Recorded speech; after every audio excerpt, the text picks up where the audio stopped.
The story of the Gaels begins not on the windswept shores of Ireland or in the Highland glens of Scotland, but in the heart of Bronze Age Europe, where a complex web of cultural and linguistic developments would eventually give birth to one of history's most distinctive peoples. Around 1200 BC, as the late Bronze Age civilizations of the Eastern Mediterranean began their precipitous decline, a different kind of transformation was taking place across the temperate forests and river valleys of Central Europe. Archaeological evidence from the Urnfield culture, spanning regions from the Upper Danube to the Rhine, reveals a society in transition. These communities, characterized by their practice of cremating the dead and placing ashes in ceramic urns within extensive burial fields, represent the earliest identifiable ancestors of what would become the Celtic peoples. The material culture of these settlements shows remarkable technological advancement. Bronzeworking had reached new heights of sophistication, with craftsmen producing elaborate swords, spearheads, and ornamental items that would become hallmarks of Celtic metalwork for centuries to come. The Urnfield peoples lived in substantial settlements, often positioned on elevated ground for defensive purposes. Their houses, rectangular structures with wooden frameworks and thatched roofs, could accommodate extended families and their livestock. Evidence from sites like Wasserburg-Buchau in southern Germany reveals communities of considerable complexity, with specialized craftsmen, extensive trade networks reaching as far as the Baltic for amber and the Mediterranean for luxury goods, and social hierarchies reflected in the varying quality of burial goods. Climate change played a crucial role in setting these peoples in motion. Around 1000 BC, temperatures across northern Europe began to drop, and precipitation patterns shifted dramatically. Archaeological evidence from bog cores and tree rings indicates that previously fertile regions became waterlogged and unsuitable for agriculture. Population pressure, combined with these environmental challenges, created the conditions for the great migrations that would reshape the ethnic landscape of Western Europe. The movement westward was neither sudden nor uniform. Instead, it unfolded over several centuries as successive waves of migrants, each carrying variations of the evolving Proto-Celtic culture pushed toward the Atlantic periphery. The Hallstatt culture, emerging around 800 BC, represents a crucial phase in this development. Named after the Austrian site where elaborate burial goods first revealed the wealth and sophistication of these communities, the Hallstatt peoples demonstrated the characteristic Celtic combination of martial prowess and artistic excellence. Hallstatt warriors carried long iron swords, a technological innovation that gave them significant advantages over Bronze Age populations. Their shields, reconstructed from archaeological finds, were large and oval, made of wood and leather with iron bosses. The warrior elite were buried with four-wheeled wagons, indicating both their mobility and their status within increasingly stratified societies. Women of high rank received equally elaborate burials, suggesting that Celtic society maintained more gender equality than many contemporary cultures. The linguistic evidence for this period remains necessarily fragmentary, but comparative analysis of later Celtic languages provides crucial insights into the development of what linguists term Proto-Celtic. This ancestral language, spoken across much of Central and Western Europe by 600 BC, contained the seeds of all later Celtic linguistic traditions. The process of linguistic differentiation began early, with geographical separation driving the evolution of distinct dialects. The Goidelic branch, which would eventually encompass Irish, Scottish Gaelic and Manx, began its divergence from continental Celtic languages around this time. Key phonological changes distinguished Goidelic from its Brythonic cousins. Most notably, Goidelic languages retained the original Indo-European kd sound, which became P in Brythonic languages.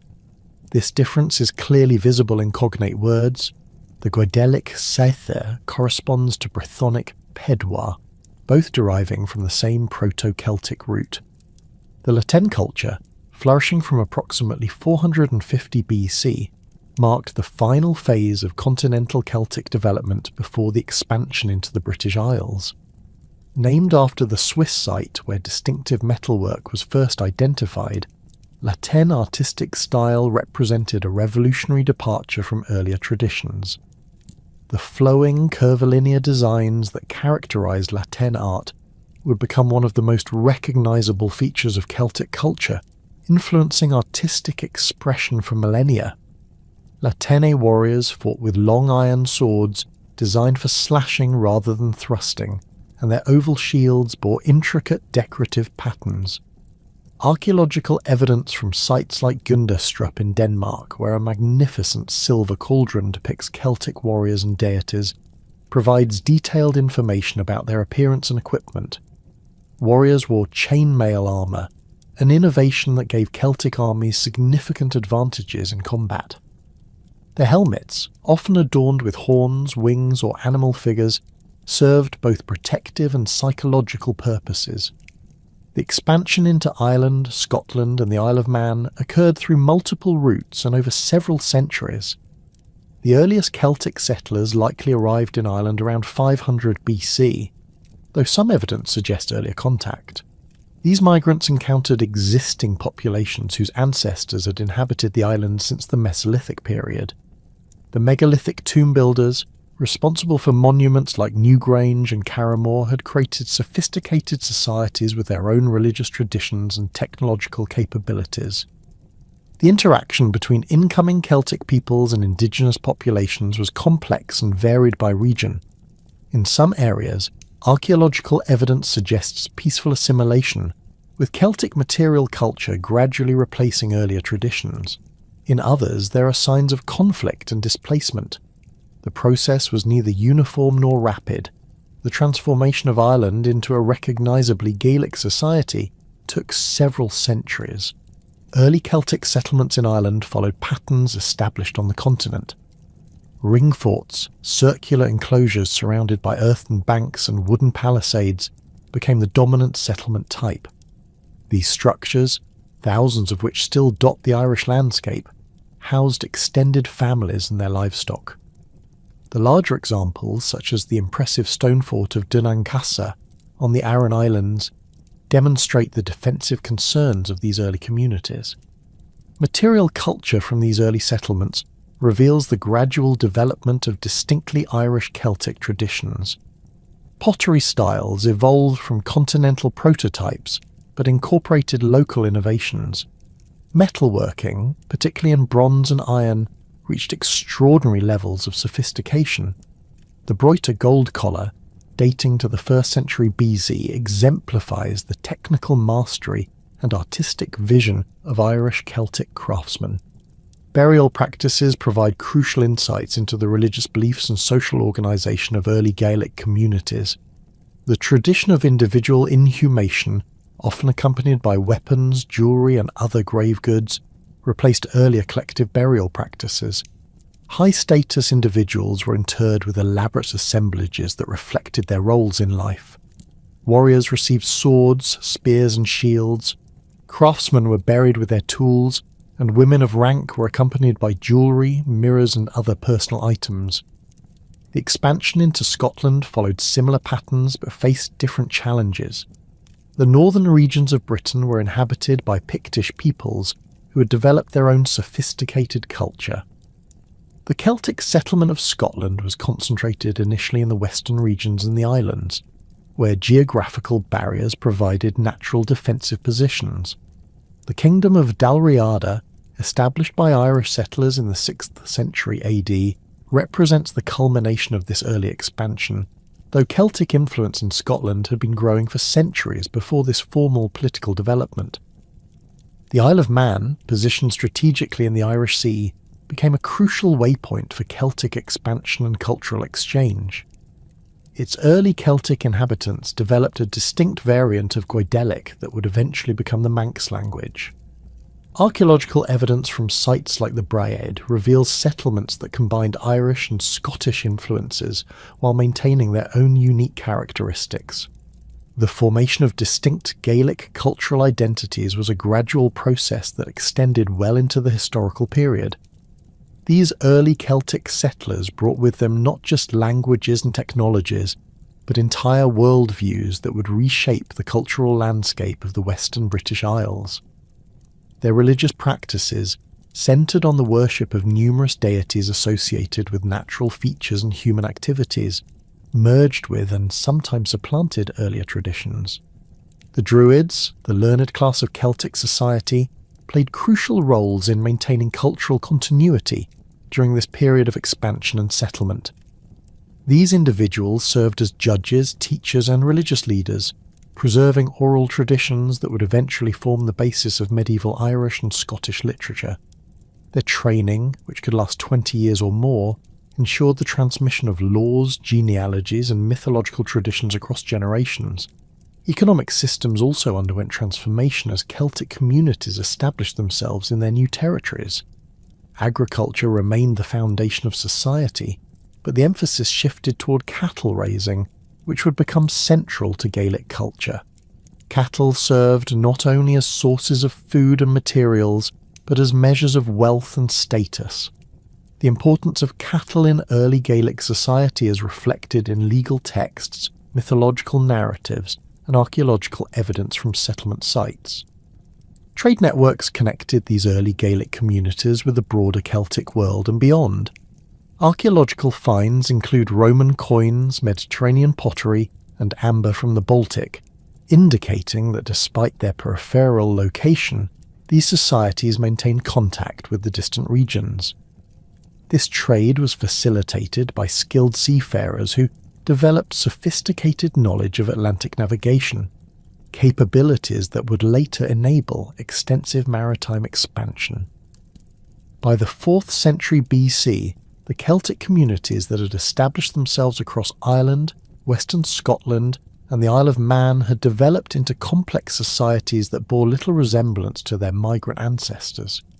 The transformation from scattered settlements of continental Celtic peoples into sophisticated Gaelic kingdoms represented one of the most significant cultural developments in European prehistory.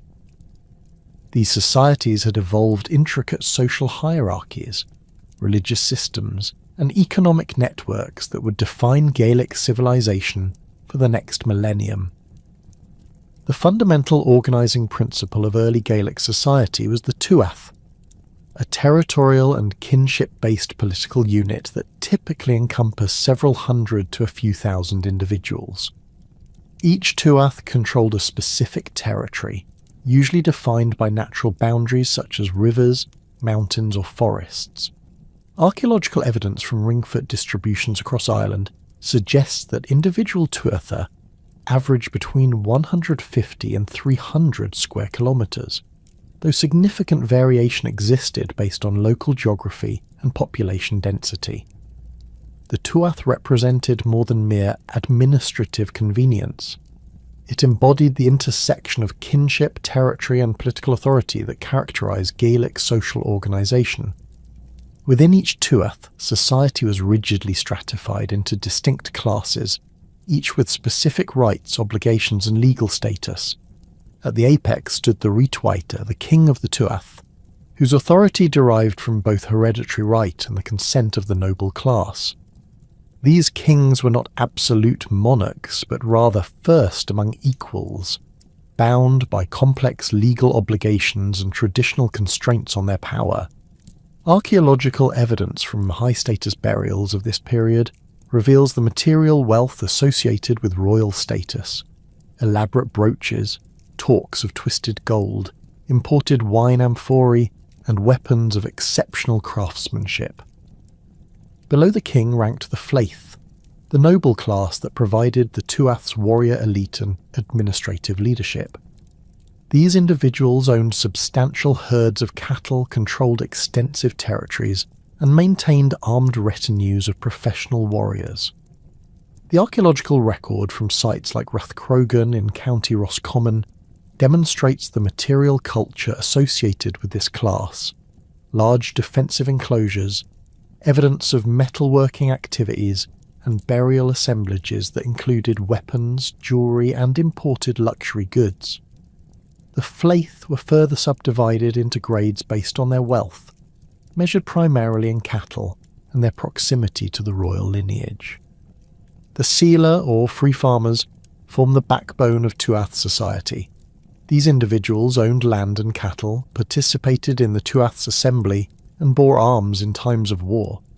Archaeological evidence from smaller ring forts across the Irish landscape reveals their material conditions: substantial houses capable of accommodating extended families, evidence of mixed farming activities, and modest but well-made personal possessions. The sealer were legally free but bound to their social superiors through complex networks of obligation and clientship that regulated access to land, protection, and legal representation. At the bottom of the social hierarchy were the daoiseal or unfree farmers and various categories of slaves. The unfree possessed limited legal rights and were bound to the land they worked, though they were not chattel property in the classical sense. Slaves, often captured in raids or born into bondage, had no legal status and could be bought, sold, or killed at their owner's discretion. Archaeological evidence for these lower social strata is necessarily limited, but analysis of smaller, less defensible settlements suggests significant variation in living conditions based on social status. Kinship provided the organising framework within which these social hierarchies operated. Gaelic society was structured around patrilineal descent groups called fine, which traced their ancestry back 4 generations to a common male ancestor. The fine functioned as a corporate group with collective responsibility for the actions of its members, shared ownership of certain properties, and mutual obligations of support and protection. Members of a fine were collectively responsible for crimes committed by any individual member and shared in the compensation received for injuries inflicted upon the group. The Derb fine, or true family, consisted of all male descendants of a common great-grandfather and their dependents. This group controlled inheritance rights, elected leaders, and made collective decisions about marriage alliances and territorial disputes. Archaeological evidence from cemetery sites suggests that Derb fine groups maintained distinct burial areas, with elaborate grave goods reflecting the collective wealth and status of the kinship group. The system created networks of obligation and loyalty that extended far beyond the nuclear family, providing social stability in a world where central authority remained weak. Marriage practices reinforced these kinship networks while creating alliances between different fine and tuatha.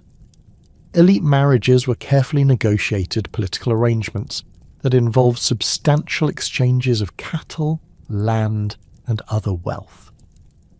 Archaeological evidence from high-status female burials reveals the material culture associated with these alliances.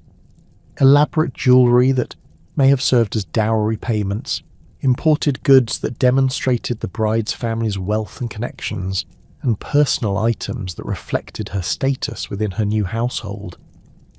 The warrior elite occupied a special position within this social framework, serving as the military arm of the Tuath and the primary means through which young nobles could achieve fame and advancement.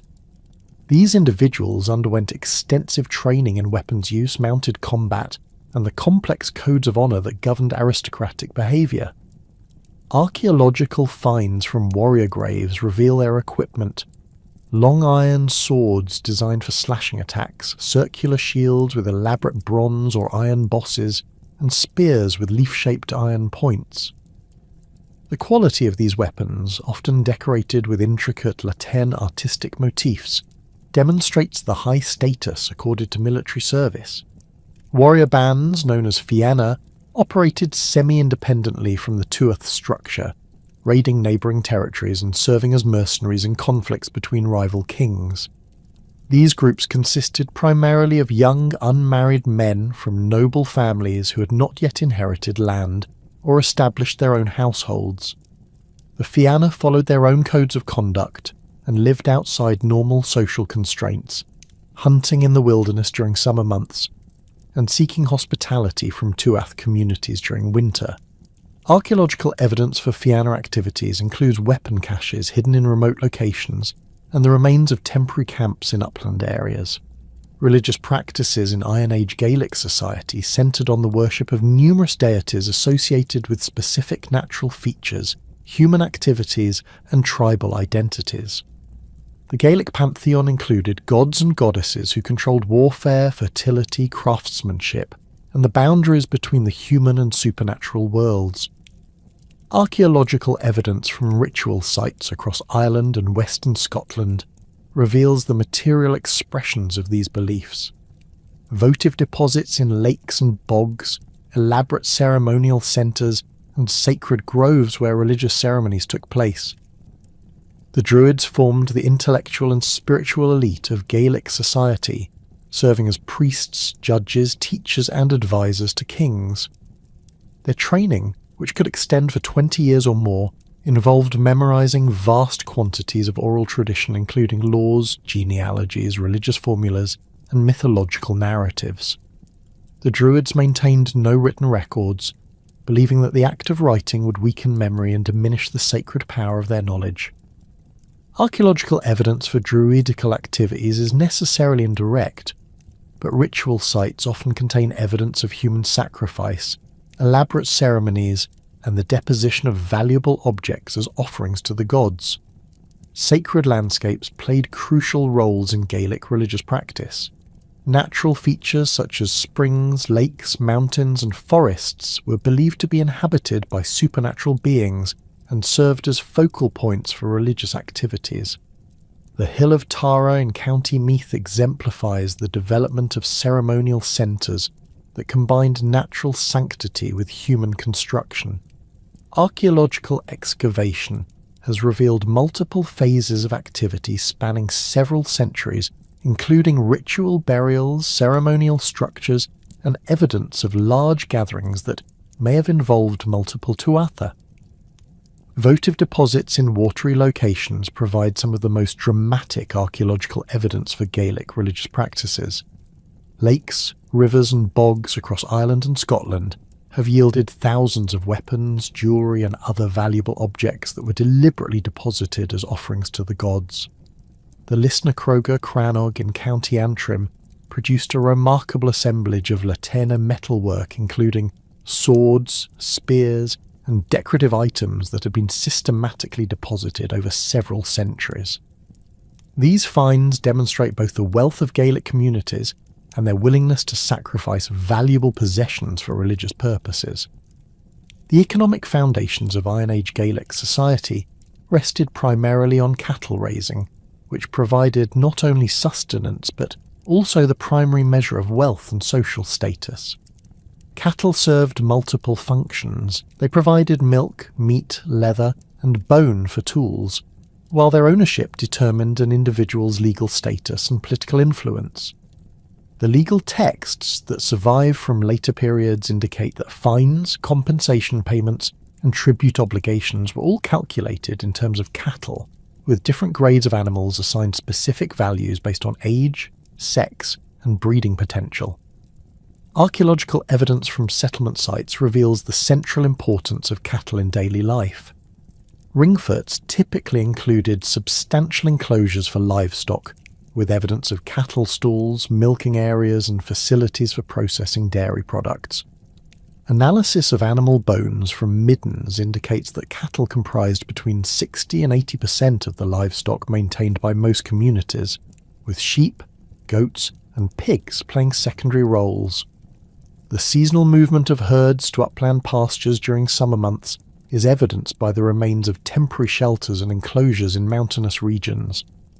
Agriculture complemented pastoralism in the Gaelic economic system, with communities cultivating cereals, legumes, and other crops in fields surrounding their settlements.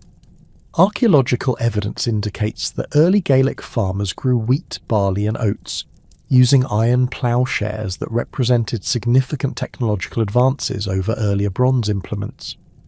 The development of rotational farming systems, evidenced by field boundaries and soil analysis, allowed communities to maintain agricultural productivity while supporting substantial livestock herds. Metalworking reached extraordinary levels of sophistication in Iron Age Gaelic societies, with craftsmen producing weapons, tools, and decorative objects that rivaled the finest work produced anywhere in the Celtic world. Archaeological evidence from workshop sites reveals the techniques employed: bloomery furnaces for smelting iron ore, specialised tools for working bronze and precious metals, and evidence of complex alloying processes that produced materials with specific properties for different applications. The Broita gold collar, discovered in County Londonderry, demonstrates the technical mastery achieved by Irish craftsmen with its intricate rapus decoration and sophisticated construction techniques. Trade networks connected Gaelic communities with the broader Atlantic world, facilitating the exchange of raw materials, finished goods, and luxury items. Archaeological finds include Roman coins, Mediterranean pottery, Baltic amber, and exotic materials that must have travelled vast distances to reach Irish and Scottish settlements. These trade relationships were maintained by skilled seafarers who developed sophisticated knowledge of Atlantic navigation, using Curragh-type vessels that could handle the challenging conditions of the Irish Sea and western Scottish waters. Settlement patterns during this period reflected both defensive concerns and economic needs. Hill forts, constructed on elevated locations with commanding views of surrounding territories, served as strongholds for warrior elites and refugees for entire communities during times of conflict. The massive stone walls of Dun Angusa on Inishmore demonstrate the engineering capabilities of Iron Age builders, with their sophisticated construction techniques and strategic placement of defensive features. These fortifications required substantial labour investments and coordinated planning that could only have been accomplished by well-organised political authorities. Crannogs, artificial islands constructed in lakes and wetlands, represented another distinctive settlement type that combined defensive advantages with access to aquatic resources. Archaeological investigation of crannogs like those at Lochgower in County Sligo has revealed complex multi-phase construction involving timber frameworks, stone foundations, and sophisticated drainage systems. These settlements provided secure bases for communities while allowing access to fishing, waterfowl hunting, and the rich agricultural soils of lakeside environments. The development of proto-urban centres marked a significant evolution in Gaelic settlement patterns during the later Iron Age. Sites like Emain Macha in County Armagh demonstrate the emergence of large ceremonial and political centres that served multiple tuatha and attracted craftsmen, traders, and religious specialists. Archaeological excavation has revealed evidence of substantial timber structures, specialised craft activities, and ritual deposits that indicate the site's importance as both a political capital and religious centre. The sophisticated Gaelic societies that had emerged across Ireland and western Scotland by the 1st century BC would soon face their greatest external challenge since the original Celtic migrations. Rome's expanding influence across Gaul brought the Roman military machine into direct contact with Celtic peoples, and the intelligence networks that followed Roman legions began gathering information about the mysterious islands beyond the Channel. The encounters that followed would define the relationship between Gaelic civilization and the classical world for the next 4 centuries, establishing patterns of resistance, adaptation, and cultural exchange that would reshape both societies. Julius Caesar's campaigns in Gaul between 58 and 50 BC provided Rome with its first systematic intelligence about Celtic Britain and Ireland. Caesar's commentaries reveal a commander acutely aware of the strategic importance of understanding his enemy's broader networks and potential sources of reinforcement. During his siege of the Venetae in 56 BC, Caesar noted that these skilled Atlantic sailors maintained regular contact with communities across the Channel, carrying warriors, supplies, and intelligence between Gaul and Britain. The Venetae fleet, with its leather sails and iron anchor chains designed for Atlantic conditions, demonstrated the maritime capabilities that connected the Celtic world across vast distances. Caesar's own reconnaissance missions to Britain in 55 and 54 BC, though limited in scope and duration, provided crucial intelligence about the island's inhabitants, resources and military capabilities. His accounts describe British warriors who fought from chariots, a practice that had disappeared from continental Celtic warfare generations earlier. These vehicles, drawn by small but hardy horses, carried a driver and a warrior who would leap down to fight on foot, while the chariot remained nearby for rapid retreat or repositioning. Archaeological evidence from sites like Llyn Cerrig Bach in Anglesey has yielded chariot fittings and horse gear that confirms Caesar's descriptions of their construction and decoration. The intelligence Caesar gathered extended beyond military matters to encompass the economic and social structures of British Celtic society. His reports noted the island's mineral wealth, particularly its tin deposits in Cornwall and silver mines in Wales, resources that would later attract sustained Roman attention.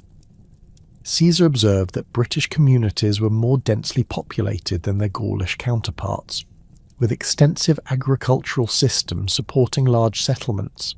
His accounts of British Druids travelling to Gaul for advanced training established the intellectual connections that linked Celtic communities across the Channel. More significantly for Gaelic history, Caesar's intelligence networks began gathering information about Ireland, which the Romans called Hibernia. Through interrogation of prisoners, merchants and refugees, Roman commanders learned of a large island to the west of Britain inhabited by fierce warriors who had never submitted to any foreign power. These early reports described Ireland's fragmented political structure, with numerous small kingdoms constantly engaged in cattle raids and territorial disputes. Roman geographers like Strabo would later compile this intelligence into more systematic accounts, describing Ireland as roughly half the size of Britain and inhabited by peoples even more savage than the Britons. The role of Gaelic mercenaries in continental Celtic resistance movements became increasingly significant as Roman pressure intensified across Gaul.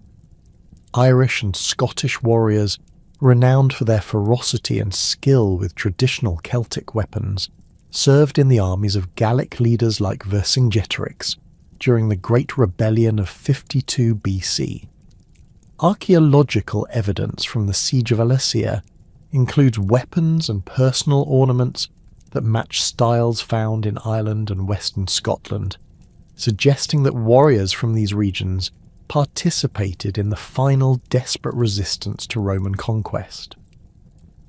These mercenary relationships operated through established networks of kinship and alliance that connected Gaelic communities with their continental cousins. Warriors from prominent Irish families would spend years serving in Gallic armies, gaining experience in large-scale warfare while earning wealth and reputation that enhanced their status upon returning home. The practice created a flow of military intelligence, tactical innovations, and strategic awareness that kept Gaelic leaders informed about Roman capabilities and intentions long before direct contact occurred. The defeat of continental Celtic resistance had profound implications for Gaelic societies. Thousands of refugees fled across the Channel to Britain and Ireland, bringing with them detailed knowledge of Roman military tactics, administrative systems, and cultural practices. These refugees included not only warriors and their families, but also craftsmen, druids, and merchants whose skills and knowledge enriched their host communities. Archaeological evidence from Irish sites dating to the 1st century AD shows sudden increases in the quality and quantity of metalwork, suggesting that refugee craftsmen brought advanced techniques and possibly new tools to Irish workshops. The Roman conquest of Britain, beginning with Claudius's invasion in 43 AD, brought Roman power to the borders of Gaelic territory. The subjugation of southern and central Britain proceeded systematically, with Roman legions establishing fortified positions and administrative centres that gradually extended Roman control northward. By 78 AD, Roman forces under Agricola had reached the borders of Caledonia, the region that would later become Scotland, where they encountered fierce resistance from peoples the Romans called Caledoni. The Caledoni represented a confederation of tribes inhabiting the Scottish Highlands. peoples whose culture and language were closely related to the Gaelic communities of Ireland and Western Scotland. Archaeological evidence from sites like Burnswook Hill reveals the sophistication of Caledonian defensive systems, with massive hill forts protected by multiple ramparts and chevaux de frise, fields of pointed stones designed to break up cavalry charges. These fortifications required enormous labour investments and demonstrated the ability of Caledonian leaders to coordinate large-scale construction projects across tribal boundaries. Agricola's campaigns against the Caledonii between 79 and 84 AD represented Rome's most serious attempt to extend its authority over Gaelic-speaking peoples. The Roman governor employed the systematic approach that had proven successful in southern Britain, establishing forward bases, cutting off enemy supply lines, and forcing decisive battles where Roman discipline and equipment advantages could be brought to bear. Archaeological excavation at Roman marching camps across Scotland traces the roots of Agricola's advances, revealing the methodical nature of Roman military operations. The climactic engagement occurred at Mons Graupius in 83 or 84 AD, where Agricola's forces met a Caledonian army led by a chieftain named Calgacus. Tacitus, Agricola's son-in-law and biographer, provides the only detailed account of this battle, describing how the Caledonians initially held the advantage of terrain and numbers. The Caledonian army, estimated at 30,000 warriors, occupied the slopes of an unidentified mountain, probably somewhere in the Grampian range. Their battle line extended across the hillside, with chariots and cavalry on the flanks and masses of foot warriors in the centre. The Caledonian warriors wore minimal armour, relying on large oval shields and long slashing swords for protection and offence. Many carried small round shields called targes and fought with spears designed for both thrusting and throwing. Their appearance was calculated to intimidate. Warriors painted their bodies with blue woad, wore their hair long and often lime-washed to create spiky crests, and adorned themselves with gold torques and arm rings that proclaimed their status and achievements. The sound of their war horns, long bronze instruments called carnix that produced haunting wails, filled the air as they prepared for battle. Agricola deployed his forces with characteristic Roman precision. Auxiliary troops, many of them Britons recently incorporated into the Roman army, formed the front line, while the legions remained in reserve. Roman artillery engines called ballistae were positioned to sweep the Caledonian flanks, and cavalry units prepared to exploit any breakthrough. The battle began with exchanges of missiles, javelins, arrows, and sling stones, before developing into close combat as the lines collided. The turning point came when Roman cavalry, having worked around the Caledonian flanks, attacked the enemy rear. The Caledonian battle line, already under pressure from the disciplined advance of Roman auxiliaries, began to fragment as warriors found themselves surrounded. Tacitus claims that 10,000 Caledonians died in the battle, while Roman losses numbered only 360 men. While these figures likely reflect Roman propaganda, archaeological evidence from the period suggests that Mons Graupius was indeed a devastating defeat for Caledonian resistance. Despite this victory, Agricola's conquest proved temporary. Political changes in Rome led to his recall, and the legions were gradually withdrawn to deal with threats elsewhere in the empire.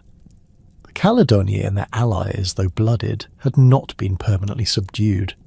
Within a generation, they had rebuilt their military capabilities and resumed raiding Roman territories in southern Scotland.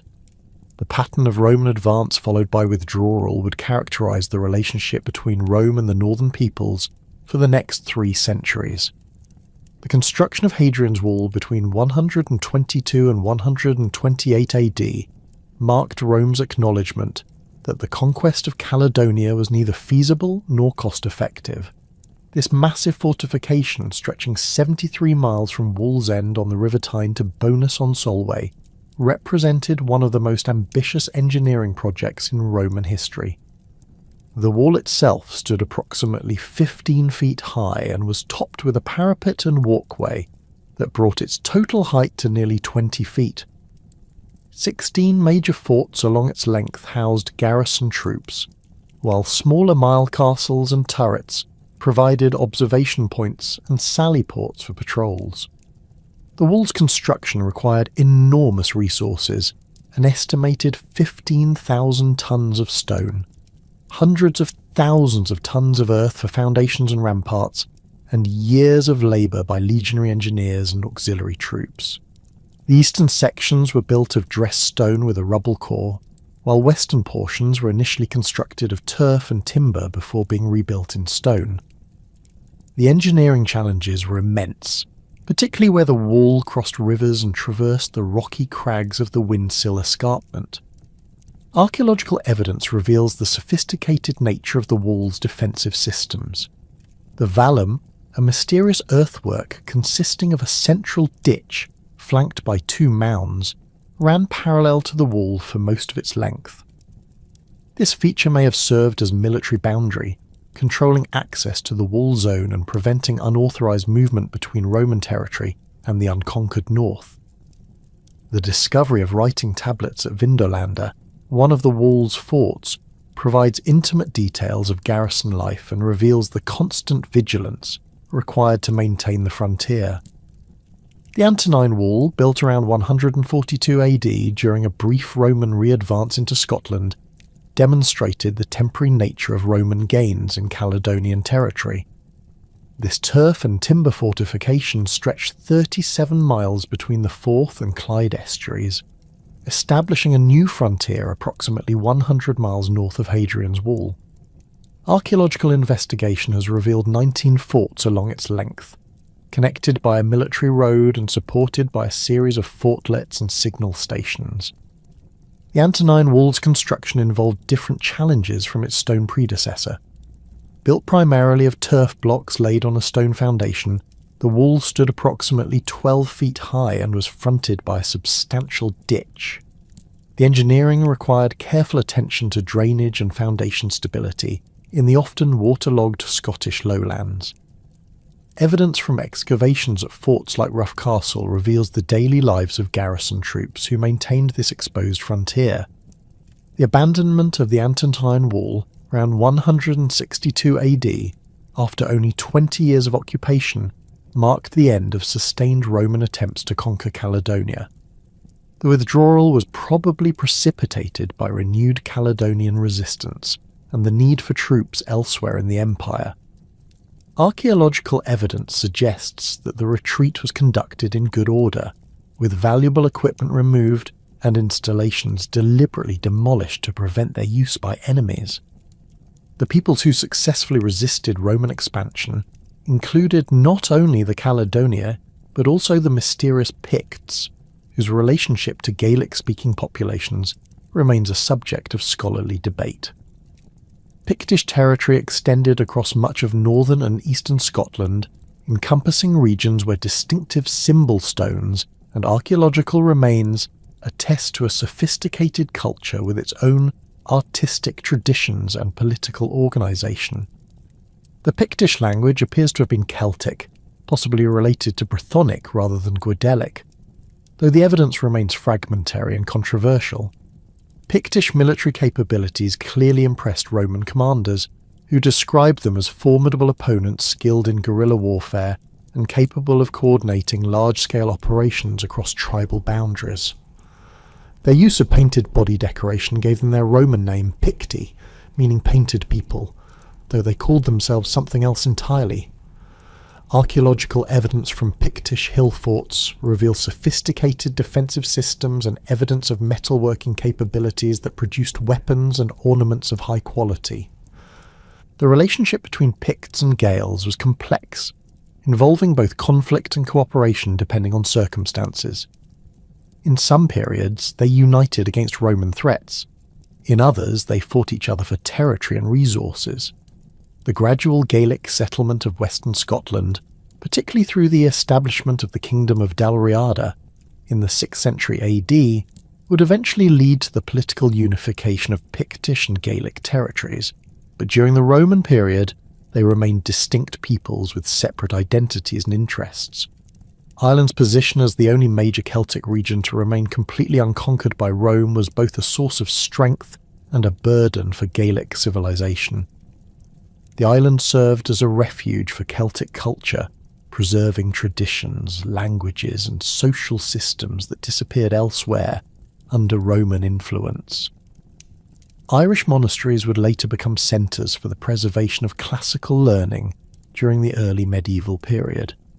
But during the Roman centuries, Ireland remained largely isolated from the intellectual and technological developments occurring in Romanised Britain and Gaul. Roman knowledge of Ireland remained limited throughout the imperial period, based primarily on second-hand accounts from traders, refugees, and the occasional diplomatic contact. Tacitus claimed that Agricola had considered invading Ireland, believing it could be conquered and held by a single legion. But this assessment likely reflected Roman ignorance of Irish geography and military capabilities, rather than realistic strategic planning. The logistical challenges of mounting a successful invasion across the Irish Sea, combined with the fierce resistance Roman forces had encountered from Celtic peoples elsewhere, made such an enterprise extremely risky. Archaeological evidence suggests that Roman material culture did reach Ireland through trade and diplomatic exchange, even without direct conquest. Roman coins, pottery and metalwork appear at Irish sites, particularly in the eastern regions closest to Roman Britain. Some Irish kings may have sought Roman recognition or support in their conflicts with rivals, following patterns established elsewhere in the Celtic world. However, these contacts remained limited and did not result in the systematic Romanisation that transformed Celtic societies in Gaul and southern Britain. The absence of Roman conquest allowed Irish Gaelic society to continue developing along traditional lines, maintaining the Tuath system, druidical traditions, and warrior culture that had emerged during the Iron Age. This continuity would prove crucial for the preservation of Celtic legal systems, mythological traditions, and artistic styles that would later influence medieval European culture. The great Irish legal texts, the Brecon Laws, preserve social and legal concepts that had disappeared from Romanised Celtic territories, providing modern scholars with invaluable insights into pre-Roman Celtic civilization. The withdrawal of Roman legions from Britain in 410 AD created a power vacuum that would fundamentally transform the relationship between Gaelic and Romano-British societies. As imperial administration collapsed and Germanic tribes established kingdoms across former Roman territories, Ireland emerged from its centuries of relative isolation to become an unexpected centre of Christian learning and missionary activity. The transformation of Gaelic society from a collection of warrior kingdoms practicing traditional Celtic religions to the most Christianized region in Western Europe represents one of the most remarkable cultural revolutions in medieval history. The process of Christianization in Gaelic lands began not with dramatic conversion events but through gradual contact with Christian communities in Roman Britain and Gaul. Archaeological evidence from 5th century Irish sites reveals increasing quantities of Mediterranean pottery, suggesting trade relationships that likely facilitated the spread of Christian ideas alongside material goods. Christian symbols begin appearing on Irish metalwork during this period, often incorporated into traditional Latin and artistic motifs in ways that suggest syncretistic religious practices rather than complete abandonment of older beliefs. The arrival of Patricius, known to history as St. Patrick, around 432 AD marked a crucial acceleration in the Christianization process. Though the historical Patrick bears little resemblance to the legendary figure of later hagiography.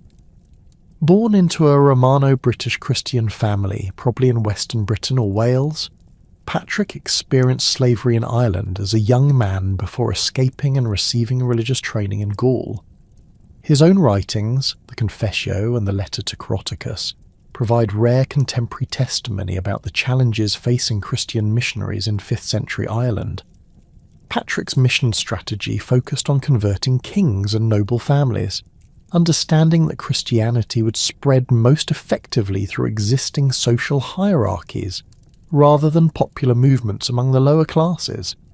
Archaeological evidence from sites associated with early Christian activity, such as the Royal Centre at Cashel in County Tipperary, reveals the construction of churches within or adjacent to traditional royal enclosures.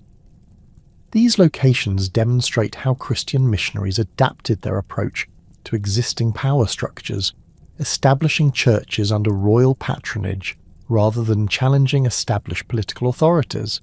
The conversion process was neither uniform nor complete during Patrick's lifetime.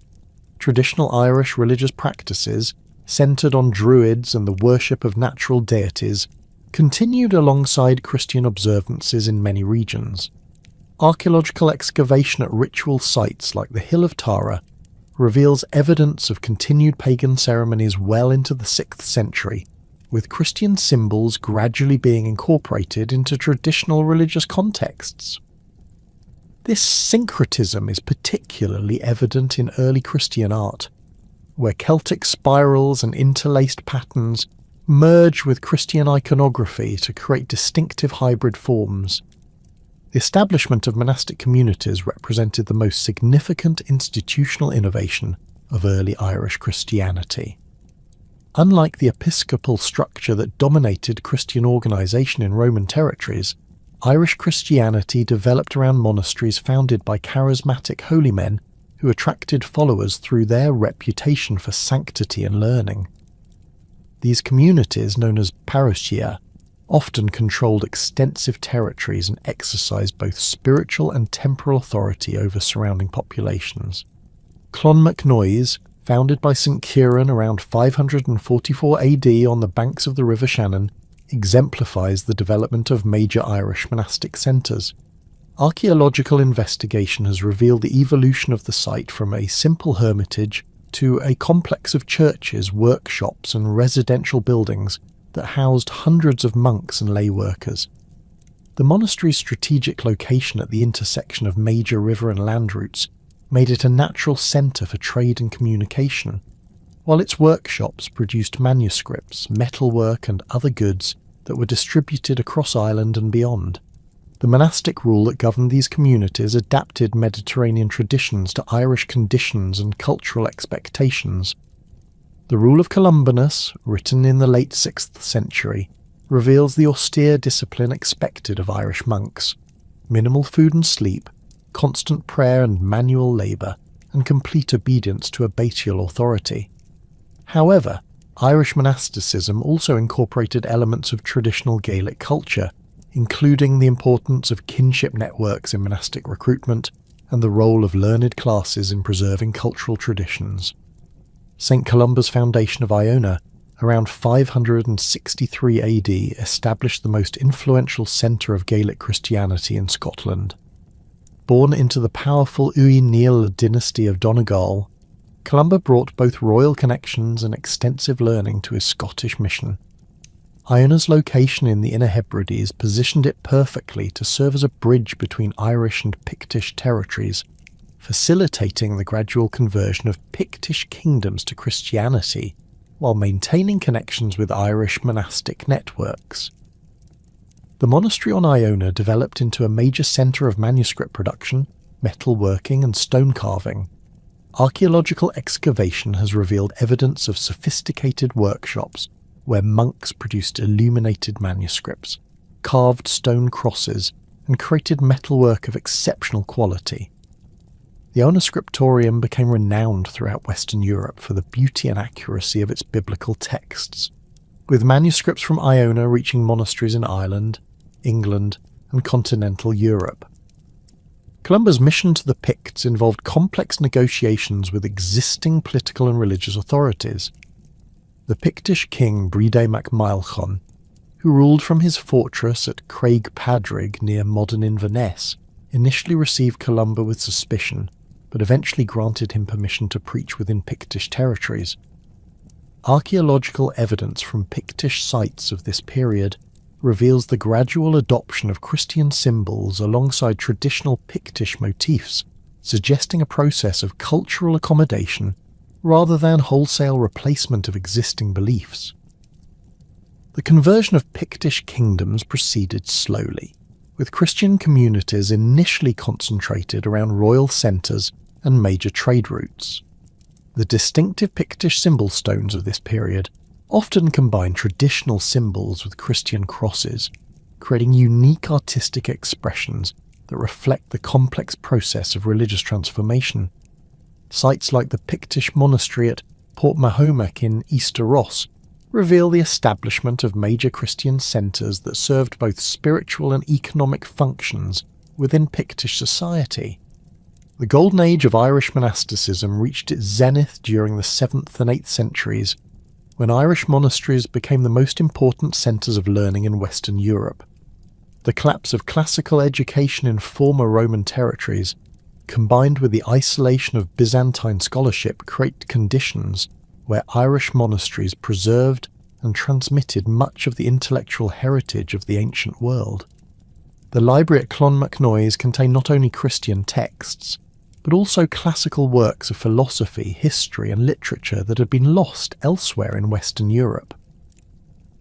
Irish monks developed distinctive approaches to manuscript production that combined traditional Celtic artistic motifs with Christian iconography to create some of the most beautiful books ever produced.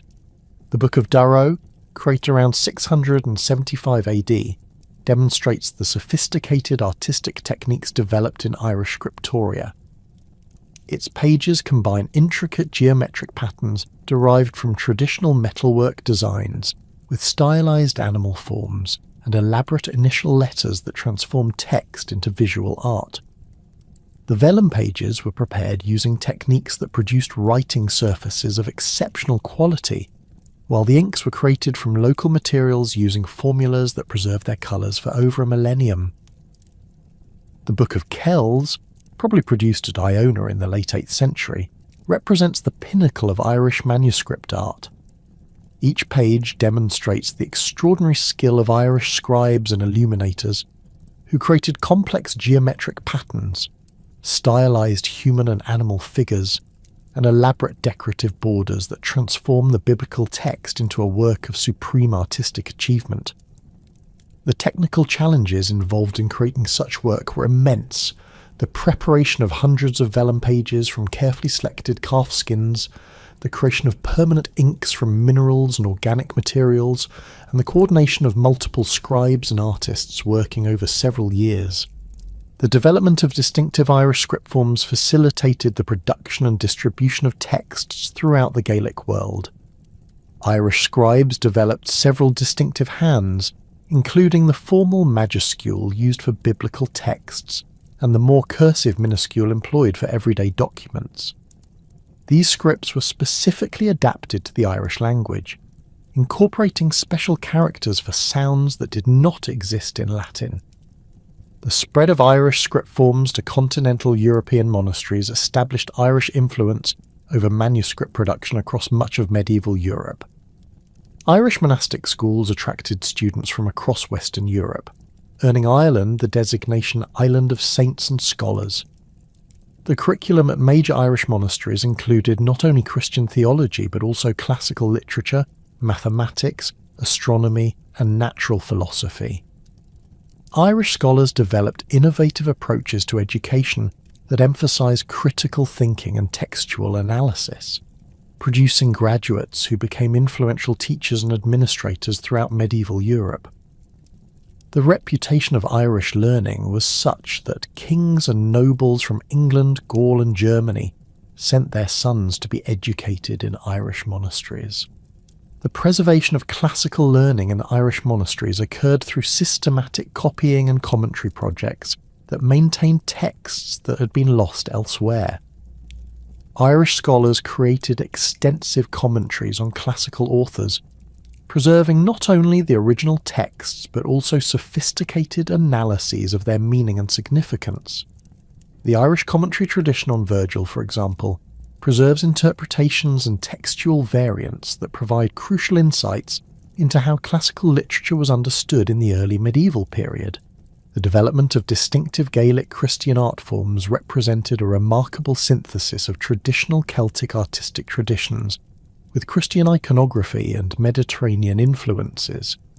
Irish metal workers created ecclesiastical objects of extraordinary beauty and technical sophistication, including chalices, reliquaries, and book covers that combine traditional techniques with Christian symbolism. The Ardagh chalice, discovered in County Limerick and dating to the 8th century, demonstrates the technical mastery achieved by Irish craftsmen. Its silver bowl, decorated with intricate gold filigree work and coloured glass studs, required sophisticated metallurgical knowledge and artistic vision. High crosses, the massive stone monuments that began appearing at Irish monasteries during the 8th century, represent perhaps the most distinctive contribution of Irish Christianity to medieval art. These monuments, some standing over 20 feet high, were carved from single blocks of sandstone and decorated with complex programs of biblical scenes, geometric patterns, and inscriptions. The Cross of Muireadach at Monaster Boyce, erected in the early 10th century, displays the sophisticated iconographic programs developed by Irish sculptors.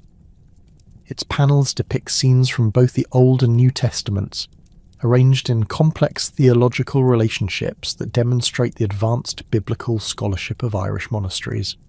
The technical challenges involved in creating high crosses were considerable. Quarrying and transporting blocks of stone weighing several tons required sophisticated engineering and substantial labour forces. The carving itself demanded not only artistic skill but also deep knowledge of Christian iconography and biblical narrative. The durability of these monuments, many of which remain substantially intact after more than a millennium, testifies to the technical competence of Irish stone carvers.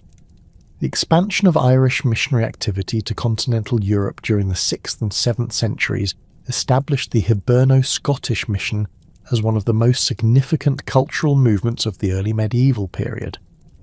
Irish monks, motivated by the concept of peregrinatio pro Christo, established monasteries and churches across Gaul, Germany, Switzerland, and northern Italy. These foundations serve not only as centres of Christian worship but also as conduits for the transmission of Irish learning and artistic traditions to continental European culture. St. Columbanus, who left Ireland around 590 AD, established the most influential Irish monastic foundations on the continent. His monasteries at Annagray, Luxeuil and Fontaine in Gaul attracted hundreds of followers and became major centres of religious and intellectual life.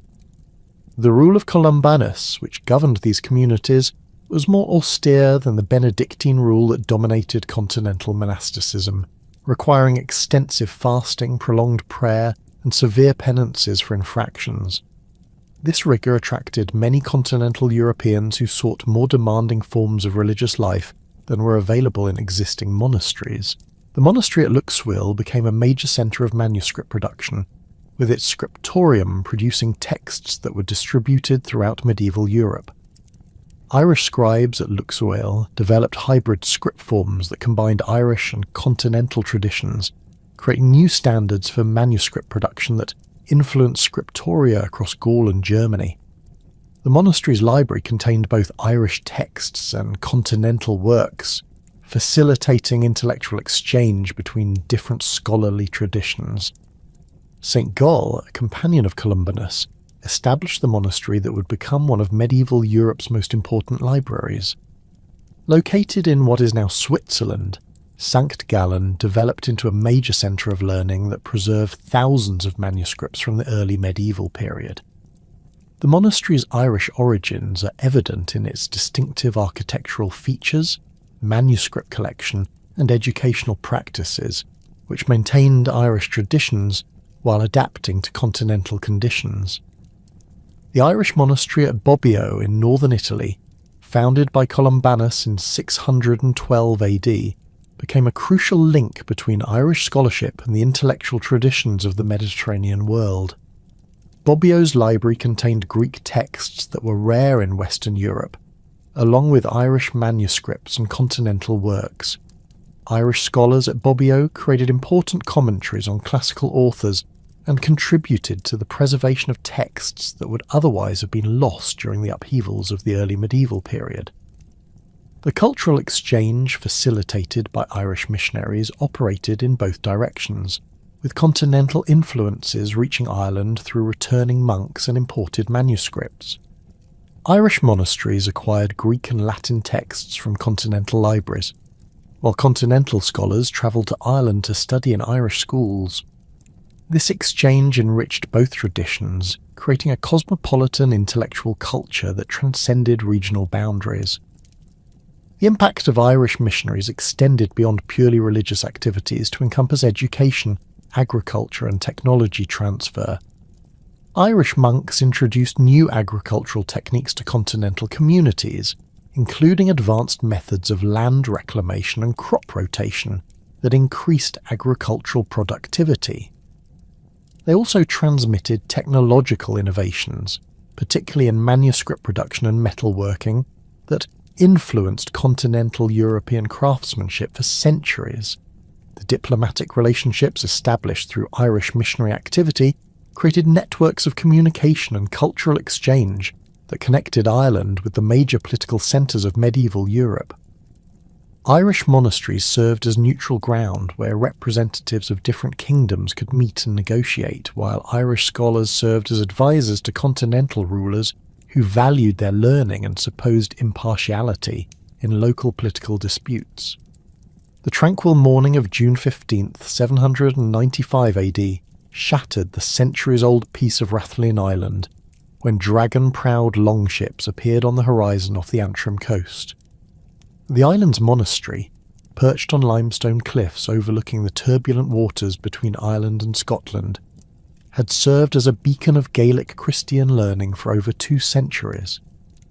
Its scriptorium housed precious manuscripts, its workshops produced exquisite metalwork, and its treasury contained generations of accumulated wealth donated by pious kings and nobles.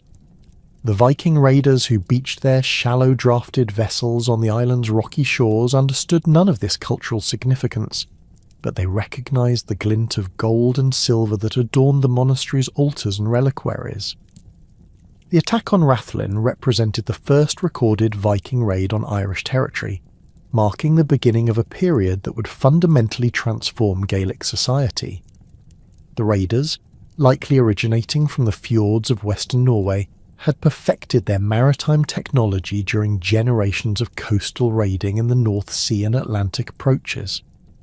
Their longships, constructed with overlapping oak planks secured by iron rivets, could navigate both open seas and shallow rivers with equal facility. The largest vessels stretched over 90 feet in length and could carry crews of 60 to 80 warriors, while smaller boats accommodated raiding parties of 20 to 30 men. The Vikings who descended upon Rathlin wore distinctive battle gear that reflected both their martial culture and their growing wealth from successful raids.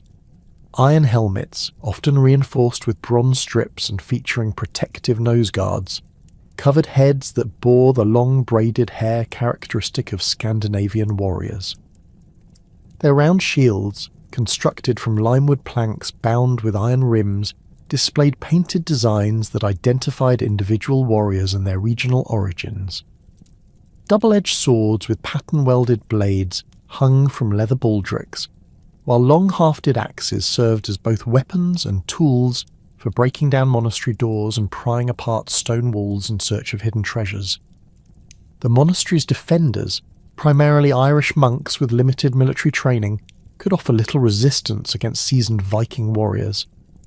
The raiders systematically looted the church buildings, seizing chalices, book covers, reliquaries, and any other objects containing precious metals. Manuscripts were scattered and trampled, their vellum pages valued only for the gold leaf that decorated their illuminated initials. The human cost was equally devastating. Monks who resisted were killed outright, while others were taken as slaves to be sold in Scandinavian markets or ransomed back to their communities. The success of the Rathlin raid encouraged further Viking expeditions to Irish waters. Archaeological evidence from Norwegian burial sites of this period reveals Irish ecclesiastical objects that can only have been acquired through raiding activities. The Hohen Hoard, discovered in Buskerud County, contained Irish bronze bowls, enamel-decorated brooches, and fragments of manuscript covers that had been melted down for their precious metal content. These finds demonstrate not only the extent of Viking raiding, but also the systematic nature of their approach to extracting wealth from Irish monasteries. The pattern established at Rathlin was repeated across Ireland's coastline throughout the late 8th and early 9th centuries. Inishmurray, off the Sligo coast, suffered devastating attacks that left its round tower scarred with burn marks still visible today. The monastery at Skellig Michael, perched on its seemingly impregnable rocky outcrop in the Atlantic, proved vulnerable to Viking seamanship and determination. Even inland sites like Clonmacnoise, protected by miles of bogland and the broad Shannon, fell victim to raiders who had learned to navigate Ireland's river systems with their shallow drafted vessels. The initial Viking raids targeted monasteries not merely because they contained portable wealth, but because they represented the most vulnerable concentrations of valuable goods in early medieval Ireland. Gaelic society's decentralised political structure meant that secular wealth remained dispersed among numerous royal centres, each protected by warrior bands and defensive fortifications. Monasteries, by contrast, had accumulated centuries of donations while maintaining minimal military defences, making them attractive targets for raiders seeking maximum profit with minimal risk. The psychological impact of these early raids extended far beyond their immediate material damage. Irish chronicles of the period describe the Vikings as divine punishment for the sins of the faithful, while others interpreted the attacks as signs of approaching apocalypse. The Annals of Ulster record that after the raid on Rathlin, the heathens came to Ireland for the first time, establishing a narrative framework that would influence Irish perceptions of Viking activities for generations. This religious interpretation of Viking raids as supernatural punishment encouraged some Irish communities to view resistance as futile, potentially facilitating subsequent attacks. However, the initial shock of Viking raids gradually gave way to more pragmatic responses as Gaelic communities adapted to the new threat. Irish kings began fortifying monasteries within their territories, constructing the distinctive round towers that still dominate the Irish landscape. These structures, rising up to 120 feet in height, with their entrances positioned well above ground level, served as both watchtowers and refuges during attacks. The tower at Glendalough, built in response to repeated Viking raids, exemplifies the architectural solutions developed by Irish communities. Its conical stone cap could accommodate signal fires visible for miles, while its internal chambers provided secure storage for precious objects and manuscripts. The construction of round towers required sophisticated engineering knowledge and substantial labour investments that could only be mobilised by wealthy monastic communities with royal support. The towers at Clonmacnoise and Monasterboice demonstrate the advanced masonry techniques employed by Irish builders. Their walls, constructed from carefully dressed sandstone blocks, tapered from foundations over 4 feet thick to tops barely 2 feet wide. Internal wooden floors supported by stone corbels divided the towers into multiple levels connected by narrow spiral staircases carved into the wall thickness. The defensive measures adopted by Irish monasteries extended beyond architectural innovations to include the development of early warning networks that connected vulnerable communities across wide geographical areas. Beacon systems, utilising hilltop signal fires, could transmit warnings of approaching Viking fleets across entire regions within hours of their first sighting. The Hill of Howth, commanding Dublin Bay, became a crucial observation point where Irish watchers could detect Viking ships while they were still hours away from potential targets along the coast. Irish metalworkers responded to the Viking threat by developing new techniques for concealing valuable objects. The practice of burying ecclesiastical treasures in remote locations became widespread, creating the hoards that modern archaeologists continue to discover across Ireland. The Derrinaflan hoard, buried sometime in the 9th century near a monastery in County Tipperary, contained a silver chalice, paten, and strainer of exceptional quality that had been carefully wrapped and hidden in a bog. Similar hoards from sites like Ardagh and Moyle demonstrate the systematic efforts made by Irish communities to protect their most precious possessions from Viking raiders. The evolution of Viking activities in Ireland from seasonal raiding to permanent settlement represented a fundamental shift that would reshape the island's political and economic landscape. The establishment of the first Viking winter camps, known as Long Puert, mark the transition from hit-and-run attacks to sustained occupation of Irish territory. These fortified bases, constructed at strategic locations along major rivers and harbours, provided secure anchorages for Viking fleets while serving as centres for more extensive raiding operations. The Longport established at Dublin around 841 AD became the most significant Viking settlement in Ireland, evolving from a temporary winter camp into a major urban centre that would dominate Irish sea trade for centuries. Archaeological excavation in modern Dublin has revealed the extensive timber fortifications that protected the early Viking settlement. The defences consisted of earthen ramparts topped with wooden palisades, fronted by deep ditches that could be flooded from the nearby River Liffey. Within these fortifications, archaeologists have uncovered evidence of workshops, residential areas, and warehouses that demonstrate the rapid development of Dublin as a commercial centre. The location chosen for Dublin reflected sophisticated understanding of Irish geography and trade patterns. Positioned at the mouth of the Liffey, where it provided access to the rich agricultural lands of the Eastern Midlands, Dublin also commanded the narrow sea passage between Ireland and Wales. Viking ships based at Dublin could intercept merchant vessels travelling between Irish ports and continental markets, while also launching raids against targets throughout the Irish Sea region. The settlement's position on a ford across the Liffey, marked by the Irish name Bailey Atha Cliath, had been recognised as strategically important long before the Vikings arrived.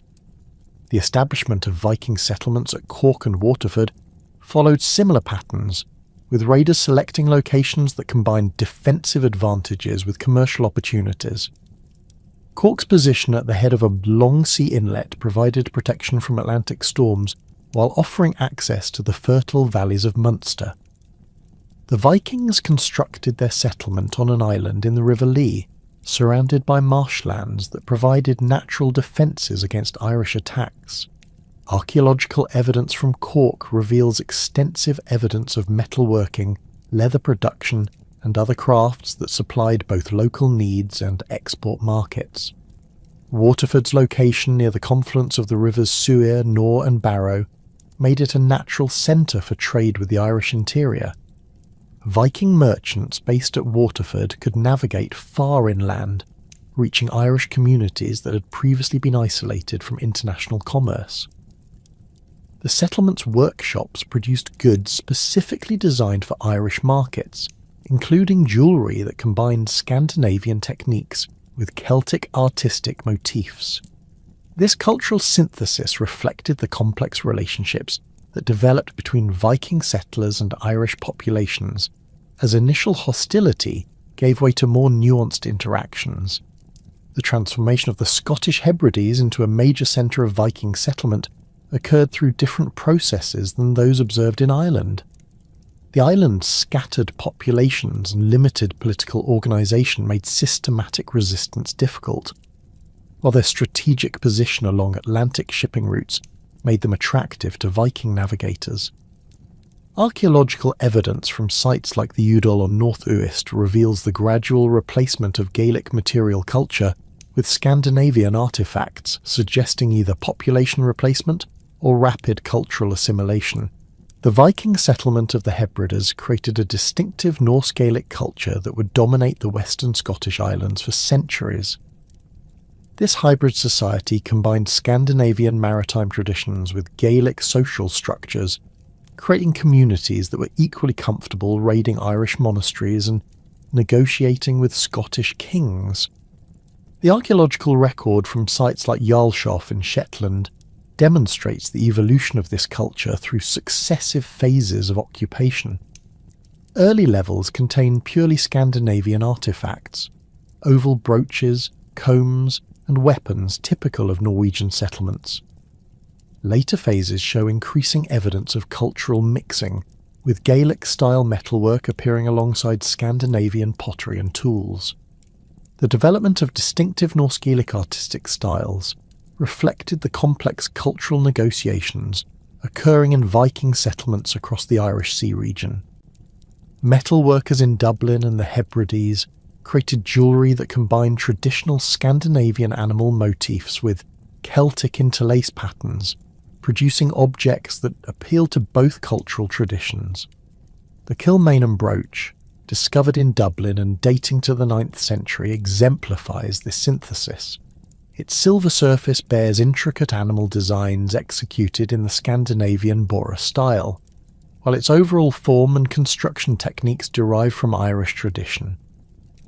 The emergence of powerful Irish kings capable of organising effective resistance to Viking expansion marked a crucial turning point in the relationship between Gaelic and Scandinavian populations. The rise of Brian Boru, who would eventually become High King of Ireland, demonstrated the potential for Irish military adaptation to meet the Viking challenge. Brian's early career, spent fighting Viking raiders in his native Munster, provided him with intimate knowledge of Scandinavian tactics and weaknesses that would prove crucial in his later campaigns. Brian's military innovations reflected careful study of Viking warfare, combined with creative adaptation of traditional Irish tactics. He recognised that the mobility provided by Viking ships could be countered by rapid movement of Irish forces along interior routes, allowing defenders to concentrate superior numbers against divided raiding parties. His forces developed new techniques for attacking Viking settlements, including the use of fire ships to destroy anchored fleets and coordinated land-sea assaults that prevented Viking forces from retreating to their vessels. The political consolidation that Brian achieved in Munster during the late 10th century demonstrated the potential for Irish adaptation to Viking challenges. By uniting previously fractious kingdoms under his authority, Brian created military resources capable of matching Viking forces in sustained campaigns.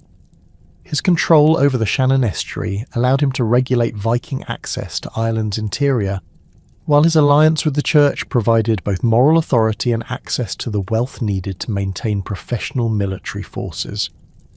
The complex relationships that developed between Irish kings and Viking settlers defied simple categorization as either hostile or cooperative. Many Irish rulers found Viking warriors useful as mercenaries in their conflicts with rival kingdoms, while Viking leaders sought Irish allies to legitimize their territorial claims.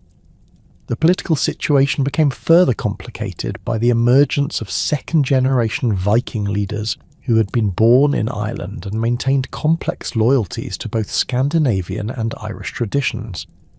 The Battle of Clontarf on April 23, 1014, represented the culmination of these complex political relationships, rather than a simple conflict between Irish and Viking forces. Brian Boru's army included Viking allies from Limerick and other settlements, while his opponents included Irish kingdoms that had allied with Dublin's Scandinavian rulers. The battle lines reflected political calculations about power and territory rather than ethnic or cultural divisions. The armies that assembled at Clontarf represented the military evolution that had occurred during 2 centuries of Viking-Irish interaction. Brian's forces included traditional Irish warriors fighting with spears and shields, but also cavalry units equipped with Scandinavian-style weapons and armour. The Dublin Vikings deployed in their characteristic wedge formations, but their ranks included Irish allies familiar with local terrain and tactics. Both sides employed mixed forces of infantry and cavalry, with archers providing supporting fire during the initial phases of engagement. The battle itself unfolded across the coastal plain north of Dublin, with both armies deploying in complex formations that reflected the sophisticated military thinking of the early 11th century. Brian's forces held the advantage of numbers, but the Dublin coalition occupied stronger defensive positions closer to their naval support. The fighting began at dawn and continued throughout the day, with neither side able to achieve decisive advantage until late afternoon when the tide began to turn against the Dublin forces. The death of Brian Boru during the final phases of fighting at Clontarf created a political vacuum that would reshape Irish politics for generations. Despite their tactical victory, Brian's forces lacked the leadership necessary to consolidate their gains, while the Dublin Vikings, though defeated, retained control of their urban stronghold and its commercial networks.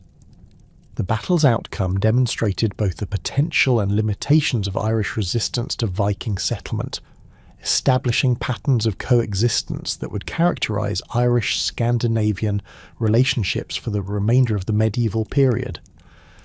The political fragmentation that characterised Ireland following Brian Boru's death at Clontarf created opportunities for ambitious dynasties to expand their territorial control and assert claims to the ancient title of Ard Rí, or High King of Ireland.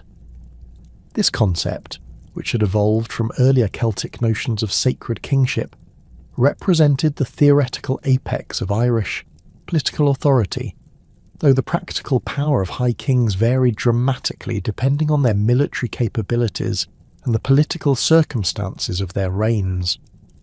The institution of high kingship embodied the tension between Ireland's deeply rooted tradition of local autonomy and the periodic emergence of rulers capable of imposing their authority across multiple kingdoms. The office of Ard Rí traced its origins to the prehistoric sacred kingship associated with the Hill of Tara in County Meath, where archaeological evidence reveals continuous ritual activity spanning over 2 millennia. The great ceremonial complex at Tara included the Mound of the Hostages, a passage tomb dating to the Neolithic period that had been transformed into a symbol of royal authority by Celtic kings. The Lia Fail, or Stone of Destiny, stood at the centre of Tara's ceremonial landscape, where tradition claimed it would cry out when touched by Ireland's rightful king. Medieval Irish texts describe elaborate inauguration ceremonies conducted at Tara, involving ritual marriages between kings and sovereignty goddesses, the consumption of sacred meals, and the recitation of genealogies that connected new rulers to mythical ancestors. The practical authority of high kings depended on their ability to extract tribute and military service from subordinate kingdoms throughout Ireland. This system, known as Cain, involved complex networks of obligation that bound lesser kings to their superiors through oaths of loyalty and regular payments of cattle, silver, and military service. The collection of tribute required constant military pressure and diplomatic manoeuvring as subordinate kingdoms sought to minimise their obligations, while high kings struggled to maintain the military forces necessary to enforce their demands. Archaeological evidence from royal sites like Rathcrogan in Connaught reveals the substantial infrastructure required to support these tribute systems, including vast cattle enclosures, workshops for processing tribute goods, and residential complexes for the retainers who administered royal territories. The Uí Néill dynasty emerged as the most successful claimants to high kingship during the early medieval period, establishing a dominance that would persist for over 5 centuries. This powerful kindred traced their descent from Níl Noighialach, a semi-legendary 5th century king whose military campaigns allegedly extended from Ireland to Roman Britain and Gaul. The historical Niall likely ruled a confederation of kingdoms in the northern Midlands during the late 4th or early 5th century, but later genealogists transformed him into a figure of mythic proportions, whose descendants could claim hereditary rights to supreme authority throughout Ireland. The Uí Néill's political strategy involved the systematic colonisation of territories across northern and central Ireland, establishing cadet branches of the dynasty that could provide mutual support while extending family influence into new regions. The northern Uí Néill, based in modern County Donegal, controlled the ancient kingdom of Eileach, whose stone fortress on Griannan of Eileach commanded strategic routes between Ulster and Connaught. Archaeological excavation at this impressive hilltop enclosure has revealed multiple phases of construction spanning several centuries, with the final stone walls rising over 15 feet high and enclosing an area of nearly 2 acres. The fortress served not only as a royal residence, but as a symbol of Uí Néill power that could be seen from vast distances across the Northern Irish landscape. The southern Uí Néill established their power base in the rich agricultural lands of modern County Westmeath, constructing a network of royal residences and ceremonial centres that demonstrated their wealth and political sophistication. The royal site at Uisneach, traditionally considered the geographic centre of Ireland, became a crucial ceremonial venue where southern Uí Néill kings conducted rituals that symbolically asserted their authority over the entire island. Archaeological investigation at Uisneach has revealed evidence of large-scale gatherings, including the remains of massive fire sites that may have been used for ceremonial purposes and substantial middens containing the bones of cattle consumed during royal feasts. The competition between northern and southern branches of the Uí Néill created a dynamic political situation that prevented either group from establishing permanent dominance over the High Kingship. This rivalry encouraged both branches to seek alliances with other powerful dynasties, while investing heavily in military technology and professional warrior bands. The alternation of high kings between the two branches, formalised in later medieval texts as the principle of regree, created a system of shared sovereignty that balanced competing claims while maintaining the fiction of unified royal authority. The Eoganachta dynasty of Munster represented the primary challenge to Uí Néill hegemony, controlling the wealthy southwestern province from their ceremonial centre at Cashel. The Rock of Cashel, a dramatic limestone outcrop rising 200 feet above the surrounding plain, provided an imposing setting for royal inauguration ceremonies and served as a powerful symbol of Eoganachta authority. Archaeological evidence from the rock's summit reveals the remains of substantial stone buildings dating to the early medieval period, including what may have been a royal hall, capable of accommodating hundreds of guests during ceremonial occasions. The Eoganachta claimed descent from Eogan Mór, a legendary ancestor whose genealogy connected the dynasty to the prehistoric peoples of Munster, while legitimising their authority over the province's diverse populations. This genealogical tradition, preserved in medieval manuscripts like the Book of Munster, provided detailed accounts of dynastic succession and territorial divisions that regulated inheritance and political authority within the kingdom. The complexity of these genealogical records reflects the sophisticated legal and administrative systems developed by the Eoganachta to govern their extensive territories. The wealth of Munster, derived from its fertile agricultural lands and extensive trade networks, provided the Eoganachta with resources that rivaled those available to the Uí Néill. Archaeological evidence from sites like Goranis in County Cork reveals the sophisticated metalworking capabilities of Eoganachta craftsmen, who produced jewellery, weapons, and ceremonial objects of exceptional quality. The discovery of imported pottery, glass, and other luxury goods at Eoganachta sites demonstrates the extensive trade connections that linked Munster with continental Europe and the Mediterranean world. The political structure of medieval Ireland operated through a complex hierarchy of kingdoms that reflected both ancient territorial divisions and more recent political developments.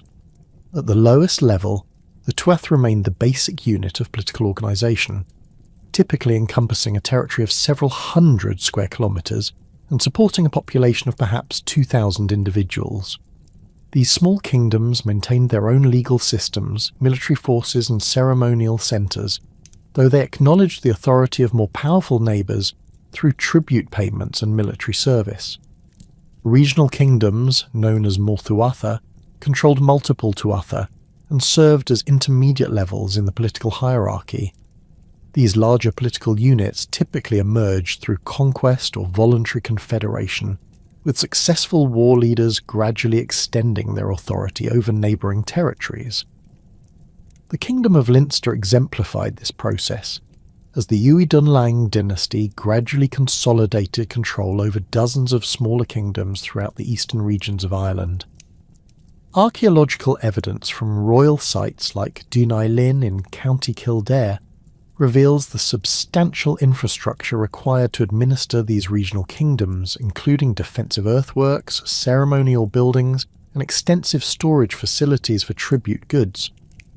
The highest level of political organisation involved the 5 traditional provinces of Ireland: Ulster, Connaught, Leinster, Munster, and Meath.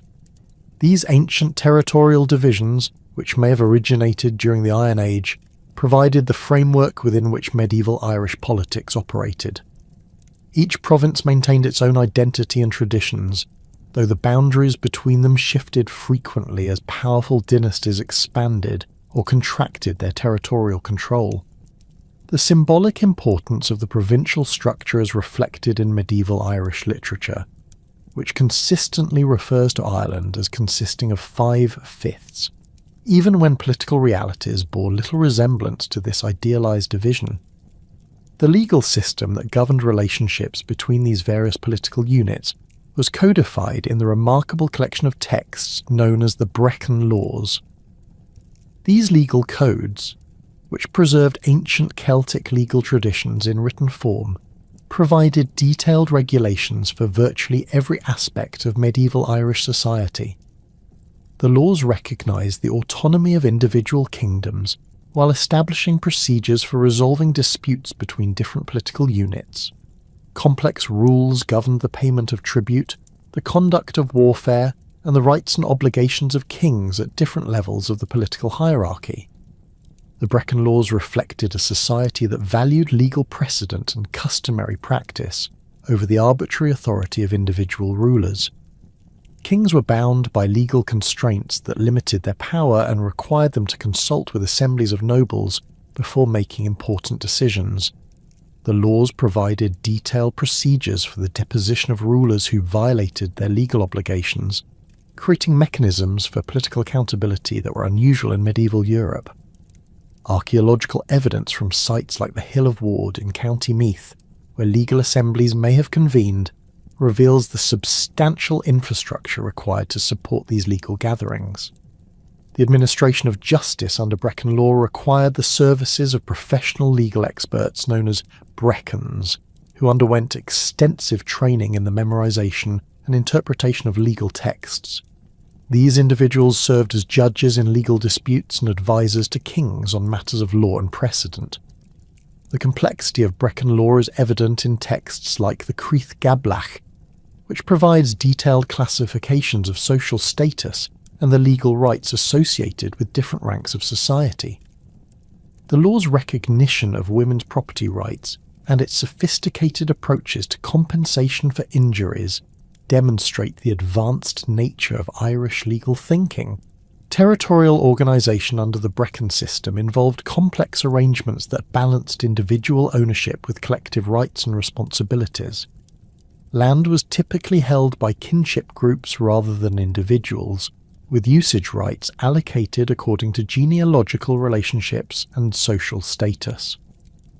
The fine or extended family group served as the basic unit of land tenure, controlling territories that might include agricultural land, pasture, bog and woodland. Archaeological evidence from sites like the Seed Fields in County Mayo reveals the sophisticated field systems developed by medieval Irish communities, with stone walls defining individual holdings within larger territorial units controlled by kinship groups. The role of bards and genealogists in legitimizing political authority cannot be overstated in understanding medieval Irish society. These learned professionals, known collectively as the AOS Dana, maintained the oral traditions that validated dynastic claims and territorial rights. Their training, which could extend for 12 years or more, involved the memorization of vast quantities of genealogical, historical, and legal material that formed the foundation of political legitimacy. The bards served not only as entertainers, but as historians, legal experts, and political advisors whose knowledge was essential for the functioning of Irish political systems The genealogical traditions maintained by professional historians provided the framework within which political authority operated. Every king required a genealogy that connected him to appropriate mythical or historical ancestors, while territorial claims needed historical validation through accounts of conquest or inheritance. The complexity of these genealogical systems is evident in manuscripts like the Book of Leinster, which contains hundreds of detailed family trees tracing the descent of Irish dynasties back to legendary founders. These genealogies were not merely academic exercises, but practical political documents that could determine the outcome of succession disputes or territorial conflicts. The emergence of Kenneth MacAlpin as king of both the Picts and the Scots around 843 AD marked a crucial turning point in the political development of medieval Scotland. Kenneth's achievement in uniting these two peoples under a single crown created the foundation for what would become the medieval Kingdom of Alba, though the process of integration would take several generations to complete. The circumstances that enabled Kenneth's success remain partially obscured by limited contemporary sources, but the political consolidation he achieved fundamentally altered the balance of power in northern Britain. Kenneth MacAlpin's background reflected the complex political relationships that had developed between Pictish and Gaelic populations in Scotland during the 8th and 9th centuries. His father, Alpin mac Echdach, appears to have been a king of Dalriada, the Gaelic kingdom that had been established in western Scotland during the 6th century. Kenneth's maternal lineage, however, may have included Pictish royal blood, providing him with claims to authority in both political systems. This dual heritage positioned Kenneth to take advantage of political crises that weakened both kingdoms during the mid-9th century. The Pictish kingdom that Kenneth inherited had been severely weakened by internal conflicts and external pressures during the early 9th century. Archaeological evidence from major Pictish centres like Fortviot suggests periods of destruction and abandonment that may reflect political instability or military defeats. The distinctive Pictish symbol stones that had been erected throughout eastern Scotland during the 8th century ceased to be produced, suggesting cultural disruption that paralleled political collapse. Viking raids along the Scottish coast added external pressure to internal political problems, creating conditions that favoured political consolidation under strong leadership. The Gaelic kingdom of Dalriada had faced similar challenges, with Viking control of the Western Islands disrupting traditional trade routes and threatening the kingdom's territorial integrity. The loss of Iona to Viking raiders around 795 AD had deprived Dalriada of its most important religious centre, while attacks on coastal settlements forced population movements inland. Archaeological evidence from sites like Dunad, the traditional capital of Dalriada, reveals periods of reduced activity during the early 9th century that may reflect these political and economic pressures. Kenneth's unification of the Pictish and Gaelic kingdoms involved more than simple military conquest, though force certainly played a role in the process. The new Kingdom of Alba represented a synthesis of Pictish and Gaelic political traditions, legal systems, and cultural practices that created a distinctive Scottish identity. The choice of Scone as the ceremonial centre for the unified kingdom reflected this synthesis, as the site had served as a major Pictish royal centre while being accessible to Gaelic populations from the west. The Stone of Destiny, which became the symbol of Scottish royal authority, embodied the fusion of Pictish and Gaelic traditions that characterised the new kingdom. This ancient block of sandstone, traditionally associated with the coronation of Scottish kings, may have originated as a Pictish ceremonial object before being adopted by Gaelic rulers. The stone's removal to Scone and its incorporation into Scottish royal ceremonial reflected the systematic creation of new traditions that combined elements from both constituent peoples. The administrative systems developed by Kenneth and his successors drew upon both Pictish and Gaelic precedents, while creating new institutions adapted to the unified kingdom's needs. The territorial organisation of Alba combined Pictish provinces with Gaelic Tuatha, creating a complex system that recognised existing local authorities while establishing royal control over strategic regions. Archaeological evidence from royal sites like Fortivios reveals the construction of new ceremonial buildings that incorporated architectural elements from both traditions, symbolising the political synthesis that Kenneth had achieved. The legal system of medieval Alba represented a similar fusion of different traditions, with Pictish laws governing some aspects of society, while Gaelic legal principles applied to others. The Brecon legal tradition, brought from Ireland by Gaelic settlers, provided frameworks for resolving disputes and regulating social relationships, while Pictish legal customs continued to influence property rights and territorial organisation. This legal pluralism created a complex but flexible system that could accommodate the diverse populations within the unified kingdom. The role of the Church in legitimising Kenneth's authority and supporting the unification process was crucial to the success of his political project. The establishment of new religious centres and the patronage of existing monasteries provided Kenneth with moral authority while creating networks of communication and administration that extended royal influence throughout the kingdom.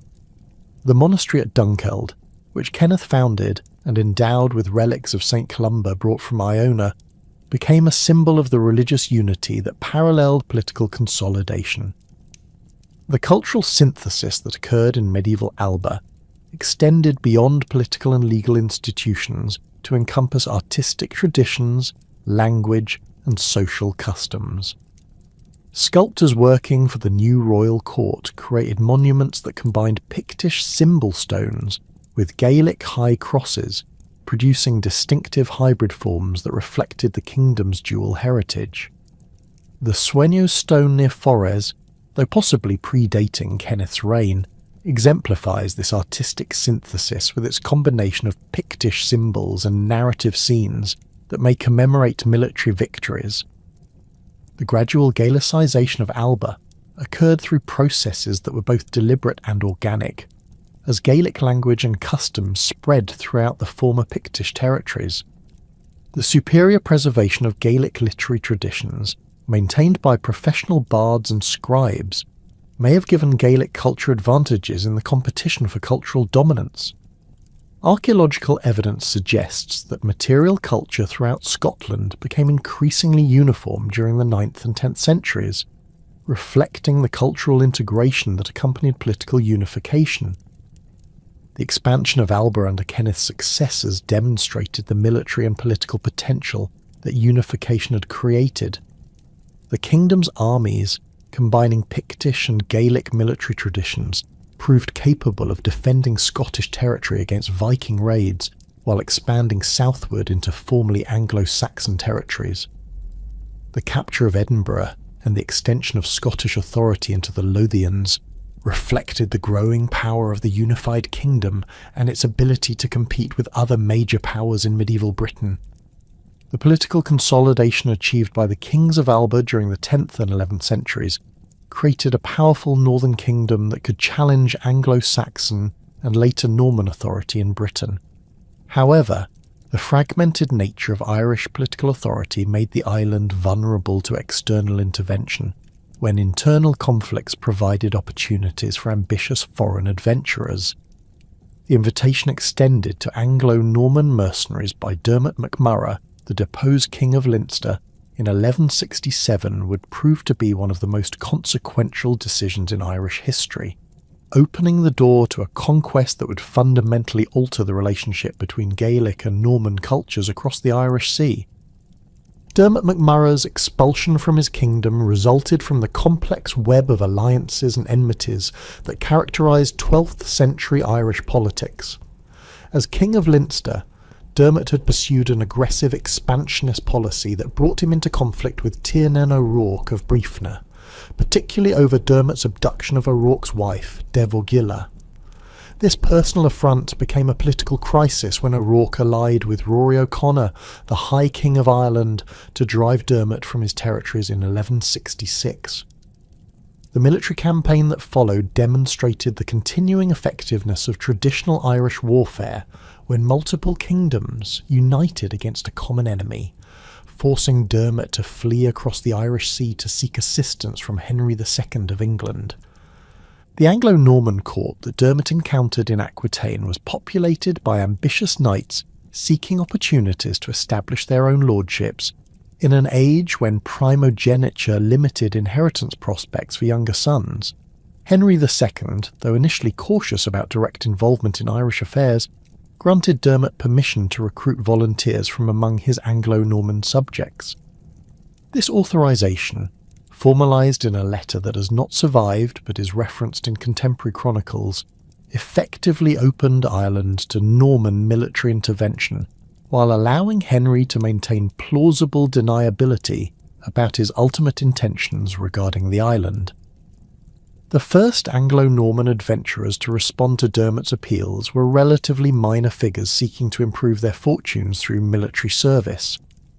Robert Fitzstephen, a half-Welsh knight with limited prospects in Wales, agreed to provide military support in exchange for the promise of territorial grants in Leinster. Maurice de Prendergast, another Welsh marcher lord, brought a small force of archers and men-at-arms who possessed experience in the brutal frontier warfare that characterised the Welsh borders. These initial expeditions, launched in 1169, involved forces numbering only in the hundreds rather than the thousands, but their superior military technology and tactics would prove devastatingly effective against traditional Irish armies. The military equipment that the Anglo-Normans brought to Ireland represented the culmination of centuries of military development in Western Europe. Their knights wore hauberks of mail armour that provided comprehensive protection against Irish weapons, while their conical helmets with nasal guards protected their heads from sword blows. The Norman kite shields, constructed from wood and leather with iron reinforcement, were larger and more effective than traditional Irish round shields. Most significantly, the Normans fought as heavy cavalry, with destriers trained for mounted combat and equipped with high-cantled saddles that provided secure seats for armoured riders wielding couched lances. The Norman crossbowmen who accompanied these expeditions possessed weapons that could penetrate Irish armour at ranges far exceeding those of traditional Irish javelins or slings. The crossbow bolts, fitted with steel points designed to punch through mail, could kill or disable Irish warriors before they could close to effective fighting range. Archaeological evidence from Norman sites in Wales reveals the sophisticated metallurgy required to produce these weapons, with crossbow prods made from composite materials that combined steel and horn to achieve optimal performance. The tactical systems employed by Anglo-Norman forces had been refined through generations of warfare in France and along the Welsh marches. The combination of heavy cavalry charges supported by disciplined infantry and missile troops created a combined arms approach that could overwhelm enemies who lacked similar coordination. Norman commanders understood how to use terrain to their advantage, selecting battlefields that maximised the effectiveness of their cavalry while limiting the mobility of Irish forces. The construction of temporary fortifications using portable equipment allowed Norman forces to establish secure bases even in hostile territory. The Irish military response to the Norman invasion revealed both the strengths and limitations of traditional Gaelic warfare. Irish armies consisted primarily of lightly armed infantry equipped with spears, swords, and small shields, supported by limited numbers of cavalry mounted on horses unsuited for heavy combat. Irish warriors wore minimal armour, typically leather jerkins reinforced with metal studs, which provided little protection against Norman weapons. The Irish tactical approach emphasised individual combat prowess and the psychological impact of fierce charges, but lacked the disciplined formations that made Norman armies so effective. The Battle of Killistown in 1169 demonstrated the devastating impact of Norman military superiority on traditional Irish forces. Dermot MacMurrough's Irish allies, supported by Robert Fitzstephen's Normans, encountered a coalition army led by the men of Wexford. The Irish forces, numbering several thousand warriors, initially held advantages in numbers and local knowledge. but the Norman cavalry charge broke their battle line within minutes of contact. Contemporary chronicles describe Irish warriors fleeing in panic as armoured horsemen rode down foot soldiers who had never faced such tactics. The psychological impact of this defeat spread throughout Leinster, convincing many Irish lords that resistance to Norman forces was futile. The success of these initial expeditions encouraged more ambitious Norman adventurers to seek their fortunes in Ireland.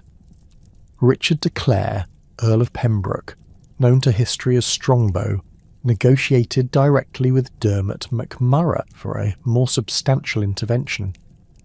The agreement they reached promised Strongbow marriage to Dermot's daughter Aoife and inheritance of the Kingdom of Leinster in exchange for military support. This arrangement represented a fundamental departure from traditional Irish political practices, which did not recognise inheritance through marriage to foreign nobles, but Dermot's desperate circumstances left him with few alternatives. Strongbow's expedition, launched in 1170, brought significantly larger forces to Ireland than previous Norman interventions. His army included several hundred knights supported by thousands of Welsh archers and men-at-arms, creating a military force capable of conducting sustained campaigns against major Irish armies. The logistical preparations for this expedition required months of planning, with ships assembled to transport not only troops but also their horses, weapons and supplies. Archaeological evidence from Norman bases in Wales reveals the extensive preparations required for such expeditions, including the stockpiling of crossbow bolts, horseshoes and other military equipment. The Siege of Waterford in 1170 showcased Norman expertise in assault warfare against fortified positions.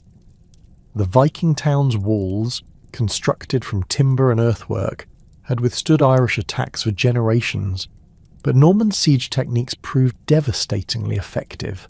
Strongbow's forces constructed siege engines, including mangonels capable of hurling stones against the walls, while miners worked to undermine the fortifications. The assault, when it came, combined coordinated attacks from multiple directions with the use of scaling ladders and siege towers that allowed Norman troops to reach the wall tops.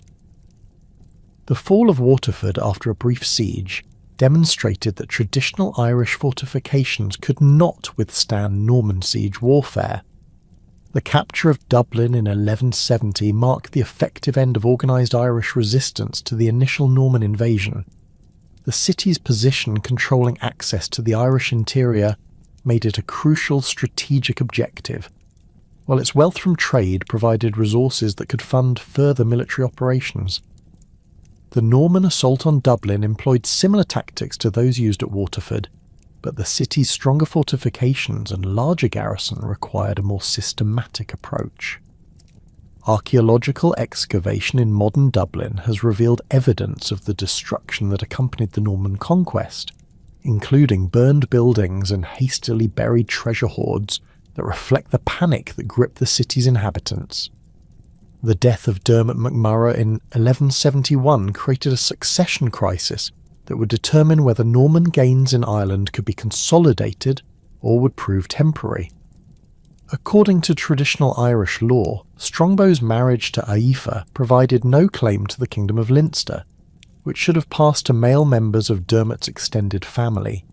However, Strongbow's military strength allowed him to enforce his claim despite its questionable legal basis.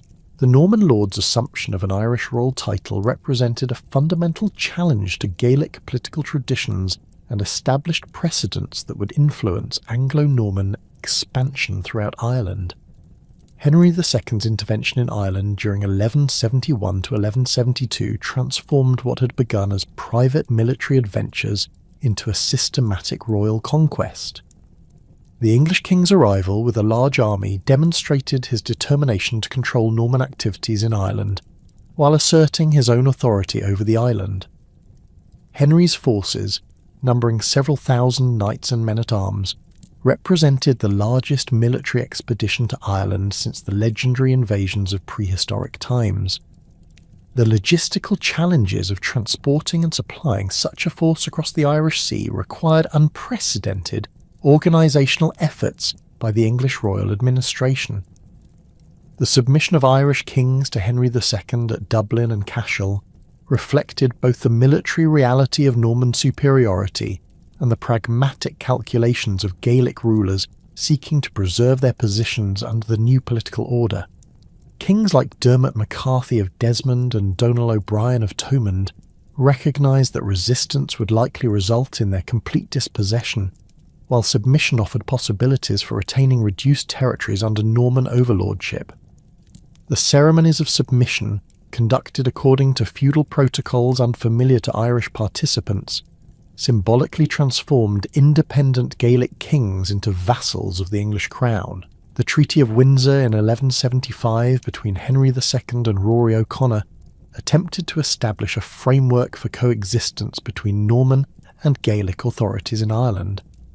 Under its terms, O'Connor retained recognition as High King of those parts of Ireland not already granted to Norman lords, while acknowledging Henry's overall supremacy. The treaty's provisions for tribute payments and military service reflected feudal concepts that had little basis in Irish political tradition, creating ambiguities that would generate conflicts for generations.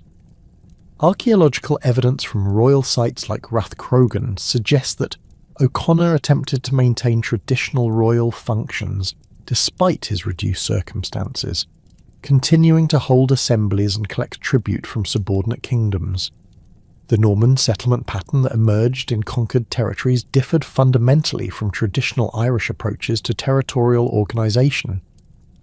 Norman lords constructed motte and bailey castles at strategic locations, creating fortified centres that could control surrounding countryside while providing refuge during Irish counterattacks. These earthwork fortifications, consisting of artificial mounds topped with wooden towers and surrounded by defended courtyards, could be constructed rapidly using local labour and materials. Archaeological investigation of Norman motters throughout Ireland has revealed the sophisticated engineering required for their construction, with carefully designed drainage systems and timber frameworks that provided structural stability. The town of Kilkenny, established by Strongbow as his principal seat in Leinster, exemplified the urban development that accompanied Norman conquest.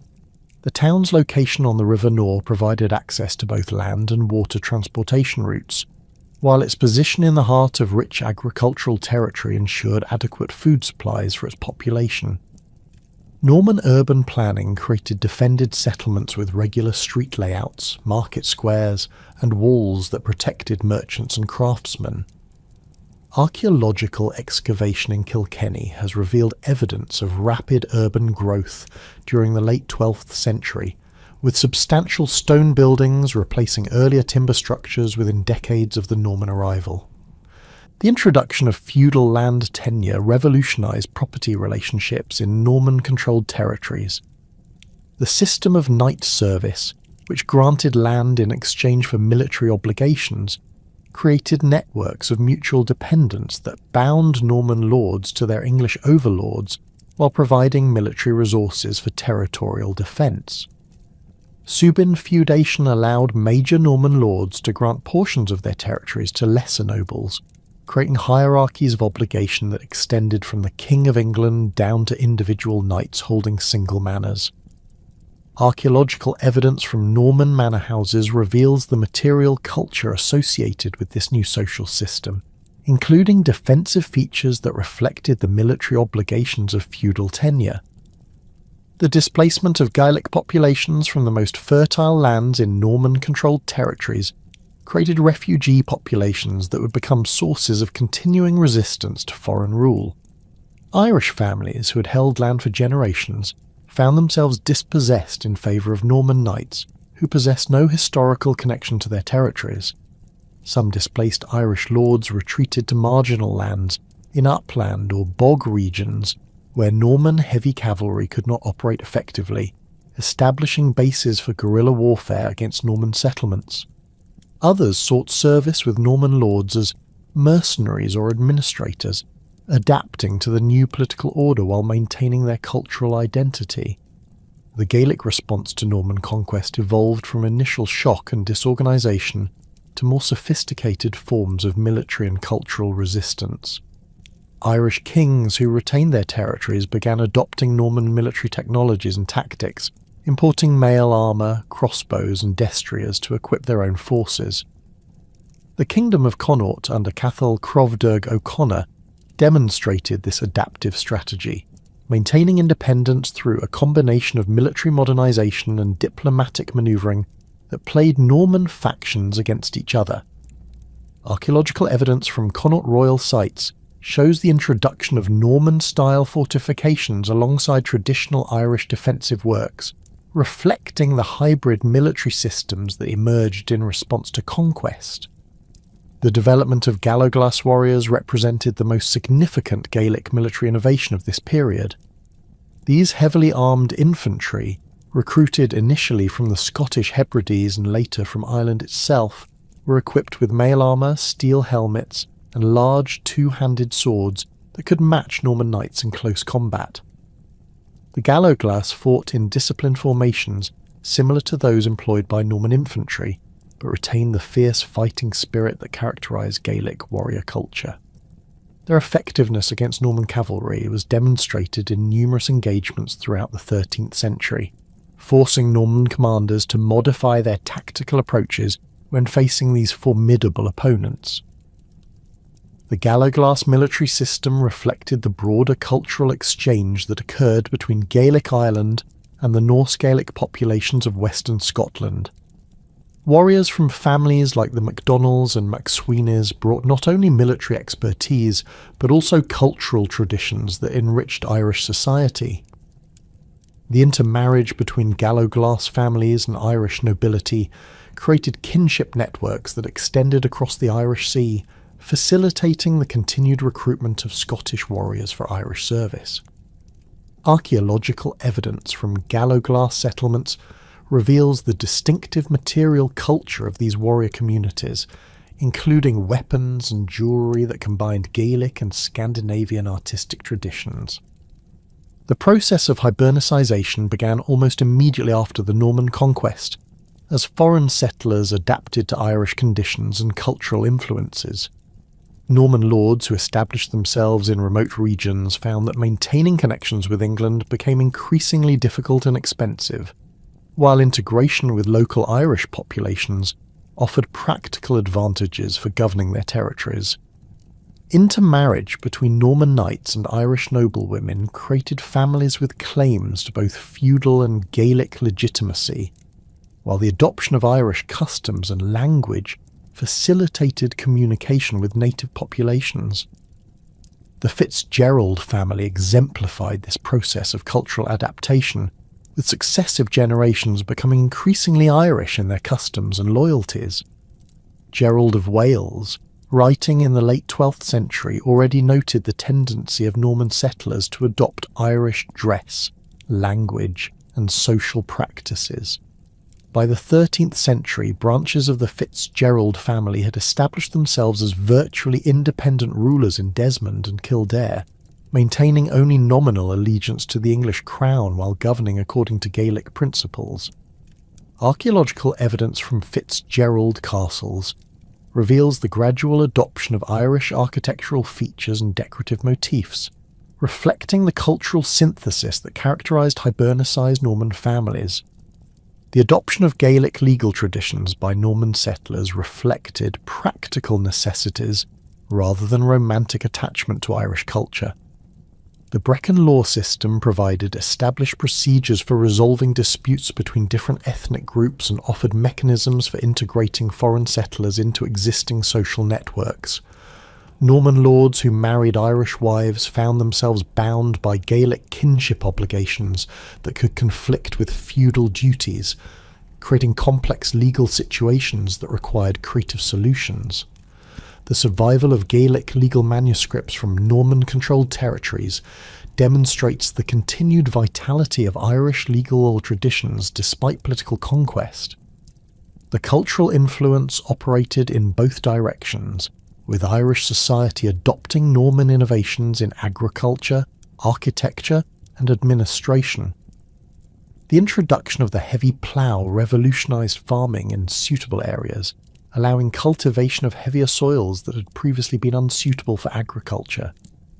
Norman mills, both water-powered and windmills, increased the efficiency of grain processing while generating income for their owners through multure rights.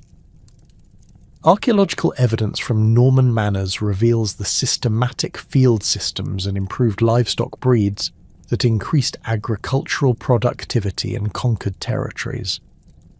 The architectural legacy of the Norman invasion transformed the Irish landscape through the construction of stone castles that replaced earlier timber fortifications. These massive structures, exemplified by castles like Kilkenny and Trim, required sophisticated engineering knowledge and substantial financial resources that demonstrated the wealth and power of their builders. The military architecture incorporated lessons learned from Crusader fortifications in the Holy Land, with concentric defences, flanking towers, and carefully designed approaches that maximised defensive advantages. Archaeological investigation of these castles has revealed the complex construction processes involved, with evidence of specialised craftsmen imported from England and France to supervise building projects. The ecclesiastical architecture of the Norman period reflected the religious reforms that accompanied political conquest. Norman lords patronised religious orders like the Cistercians and Augustinians that brought continental European monastic traditions to Ireland. The construction of Gothic cathedrals and abbey churches introduced architectural styles that had originated in France, while maintaining elements of Irish artistic tradition in their decorative details. The ruins of Mellifont Abbey, founded by the Cistercians in 1142, demonstrate the sophisticated architectural knowledge that Norman religious communities brought to Ireland, with features like ribbed vaulting and pointed arches that were innovations in Irish building practice. In Scotland, the resistance to Anglo-Norman expansion took different forms due to the unified political structure that had emerged under the descendants of Kenneth MacAlpin. The Wars of Scottish Independence, beginning with the succession crisis following the death of Alexander III in 1286, would test the kingdom's ability to maintain its independence against English pressure. The complex legal disputes over the Scottish succession provided Edward IV of England with opportunities to assert overlordship over Scotland, leading to military interventions that would define Anglo-Scottish relations for generations. Robert the Bruce's emergence as a leader of Scottish resistance reflected both his Norman heritage and his integration into Gaelic political networks. The Bruce family had arrived in Scotland during the 12th century as part of the Anglo-Norman settlement encouraged by David I, but successive generations had intermarried with Scottish noble families and adopted Gaelic cultural practices. Robert's grandfather had been a claimant to the Scottish throne during the Great Cause of 1291 to 1292, providing the family with royal ambitions that transcended ethnic divisions. The younger Robert's coronation at Scone in 1306 symbolically connected him to the ancient traditions of Scottish kingship while asserting his right to resist English domination. The military campaigns that established Bruce's authority over Scotland required alliances with the Gaelic lords who controlled the Highland regions where traditional clan structures remained intact. These alliances involved complex negotiations that balanced feudal obligations with Gaelic concepts of kinship and loyalty. The support that Bruce received from families like the MacDonalds and Campbells reflected their calculation that Scottish independence offered better prospects than English rule, while Bruce's acknowledgement of Gaelic customs and territorial rights secured their military assistance. Archaeological evidence from Highland castles of this period reveals the construction of fortifications that combined Norman military architecture with features adapted to Highland warfare, reflecting the hybrid military culture that emerged during the Independence Wars. The devastating impact of the Black Death across Europe between 1347 and 1351 created unprecedented opportunities for Gaelic resurgence throughout Ireland and Scotland. The plague, which may have killed up to 40% of Ireland's population, struck Anglo-Norman settlements with particular severity due to their higher population density and extensive trade connections with infected continental ports. Archaeological evidence from Norman towns like New Ross and Kilkenny reveals sudden abandonment of entire street sections, with hastily dug mass graves containing dozens of bodies buried without the elaborate funeral rites that had characterised medieval Christian practice. The demographic catastrophe that followed fundamentally altered the balance of power between Norman colonists and Gaelic populations, as labour shortages and economic disruption weakened the administrative and military systems that had maintained foreign control over conquered territories. The retreat of Anglo-Norman authority from marginal lands began almost immediately after the plague's initial impact, as surviving colonists concentrated in the most defensible and economically viable settlements. The Statute of Kilkenny, enacted in 1366, represented a desperate attempt by the colonial government to halt the process of hibernicization that had accelerated during the demographic crisis. This legislation prohibited English settlers from adopting Irish customs, speaking the Gaelic language, or intermarrying with Irish families, while mandating the use of English law and the maintenance of English cultural practices.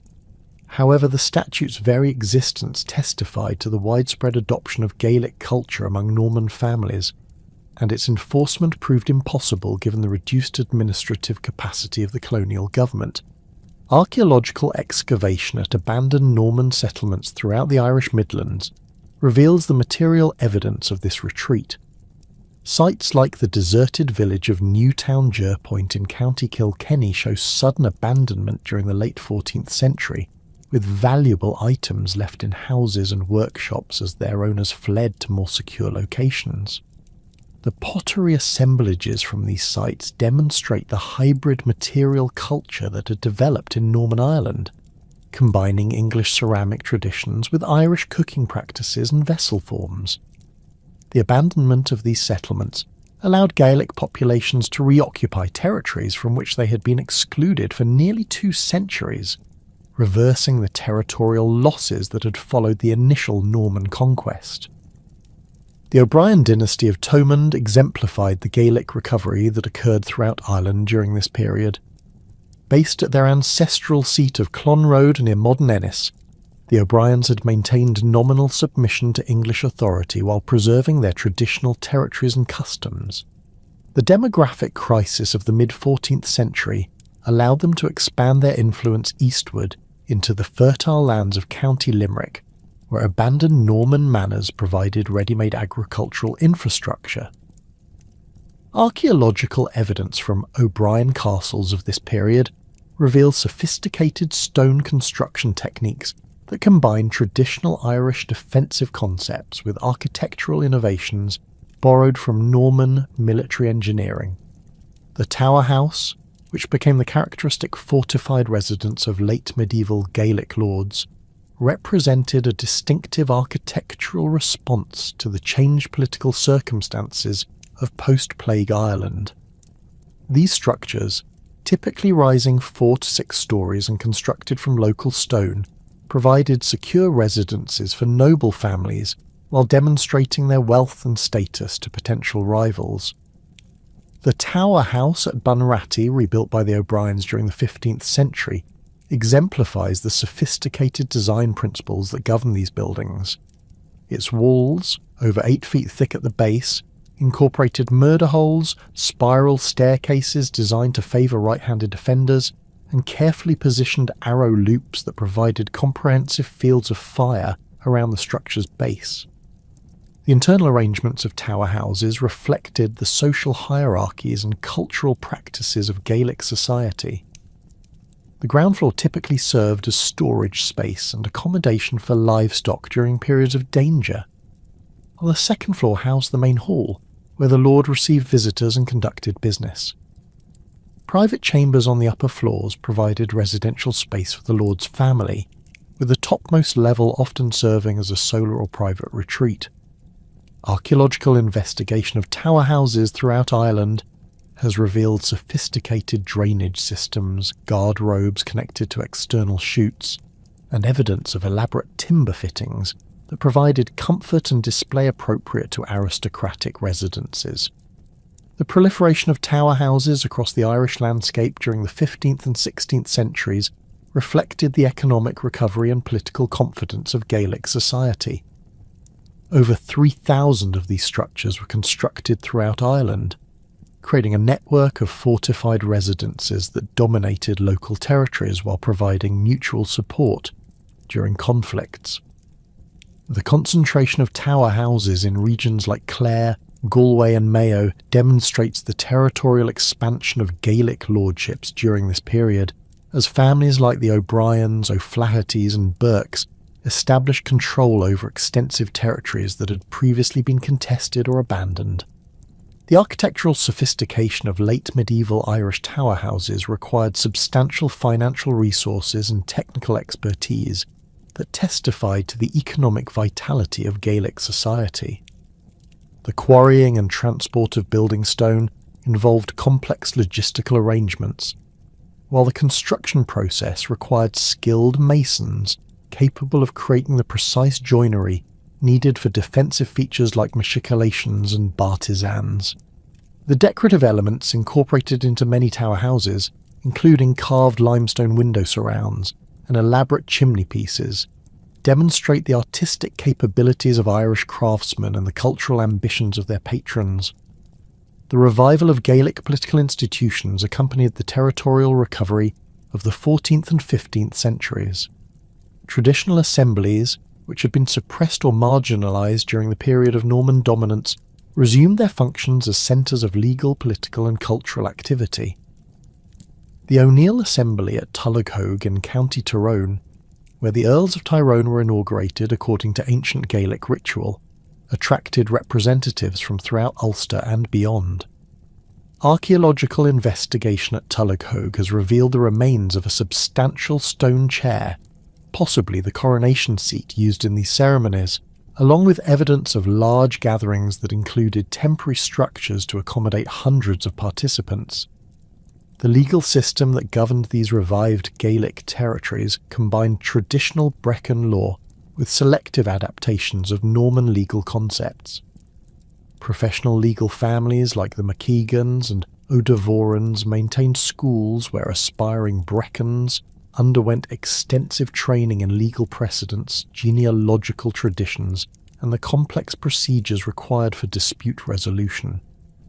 The legal manuscripts produced by these schools, written in classical modern Irish, preserve detailed records of legal decisions and precedents that demonstrate the sophisticated jurisprudence of late medieval Gaelic society. The McKeegan Law School at Dunnerry in County Galway produced manuscripts that were consulted by legal practitioners throughout Connaught and Munster, creating networks of legal authority that transcended individual lordships.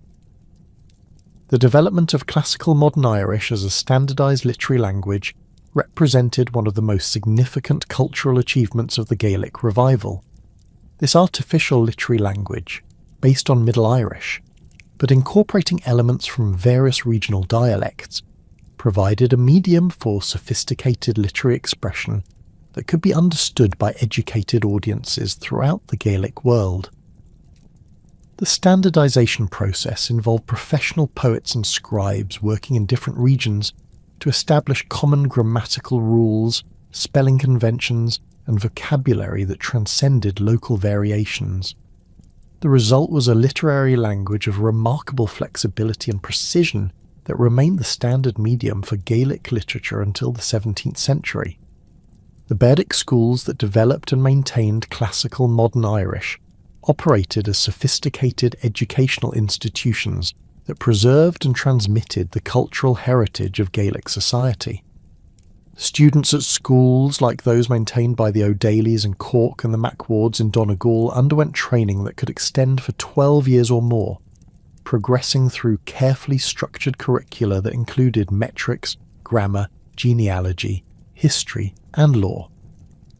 The pedagogical methods employed in these schools emphasised memorisation of vast quantities of traditional material, with students required to master hundreds of poems, genealogies and legal texts before qualifying as professional poets or historians. The literary output of the bardic schools encompassed a wide range of genres that served both entertainment and practical political functions. Praise poetry, composed for noble patrons, celebrated their achievements while establishing their genealogical credentials and territorial claims. Elegiac poetry commemorated deceased lords while providing historical records of their reigns and accomplishments. Satirical poetry served as a weapon of political warfare, with skilled poets capable of destroying reputations and undermining political authority through cleverly crafted verses that exposed their targets' weaknesses or failures. The Book of the Dean of Lismore, compiled into the early 16th century by James MacGregor, provides crucial evidence for the literary culture of Gaelic Scotland during this period. This manuscript, written in a unique orthography that used Scots spelling conventions to represent Gaelic sounds, contains over 300 poems ranging from classical bardic compositions to popular ballads. The collection demonstrates the cultural connections that linked Scottish and Irish Gaelic communities, with poems by Irish authors appearing alongside works by Scottish poets. The manuscript's inclusion of both learned and popular poetry reflects the diverse literary culture that flourished in late medieval Gaelic society.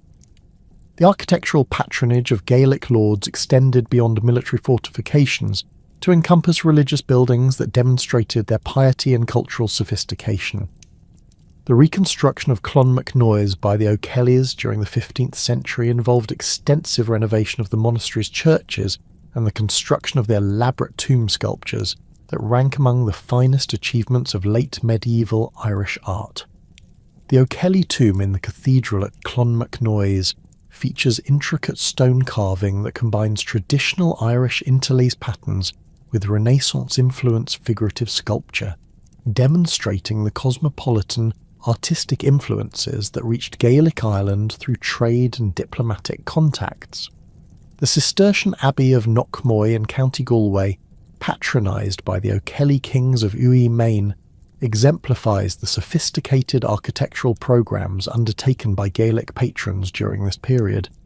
The Abbey Church, rebuilt during the late 13th and early 14th centuries, incorporates Gothic architectural features derived from continental European models while maintaining distinctly Irish decorative elements.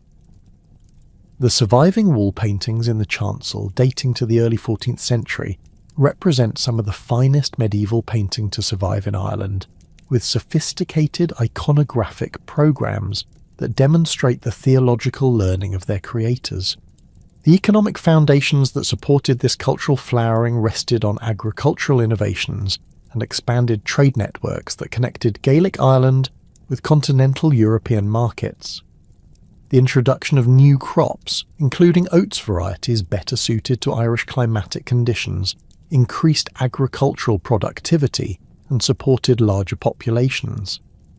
Archaeological evidence from rural settlements throughout Ireland reveals improvements in housing quality and material culture that reflect rising living standards during the late medieval period.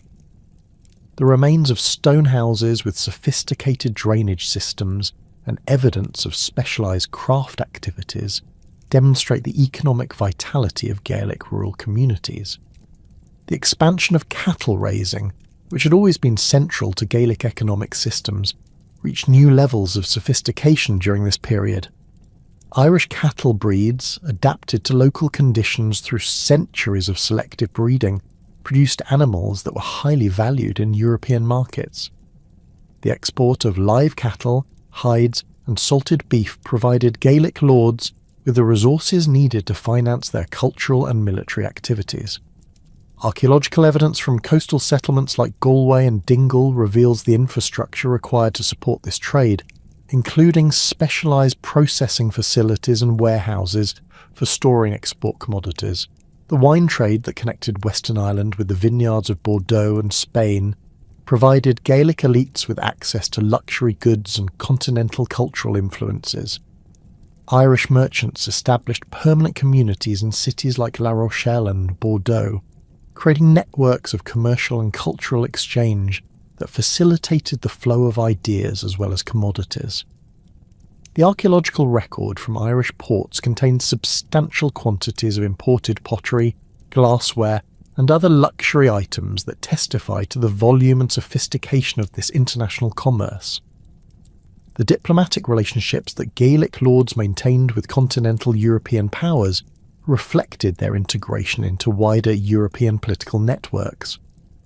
The O'Neill Earls of Tyrone corresponded with Spanish monarchs, seeking military support for their conflicts with English authorities while offering their territories as bases for Spanish operations against English interests. These diplomatic initiatives required sophisticated knowledge of European politics and the maintenance of agents at foreign courts who could represent Gaelic interests effectively. The survival of diplomatic correspondence in Spanish and papal archives provides evidence of the international dimensions of late medieval Gaelic politics. The military innovations that accompanied Gaelic political recovery included the adoption of gunpowder weapons and the development of new tactical systems adapted to Irish conditions. Irish lords imported cannon from continental European manufacturers, installing these weapons in their castles and using them in siege warfare against rival fortifications.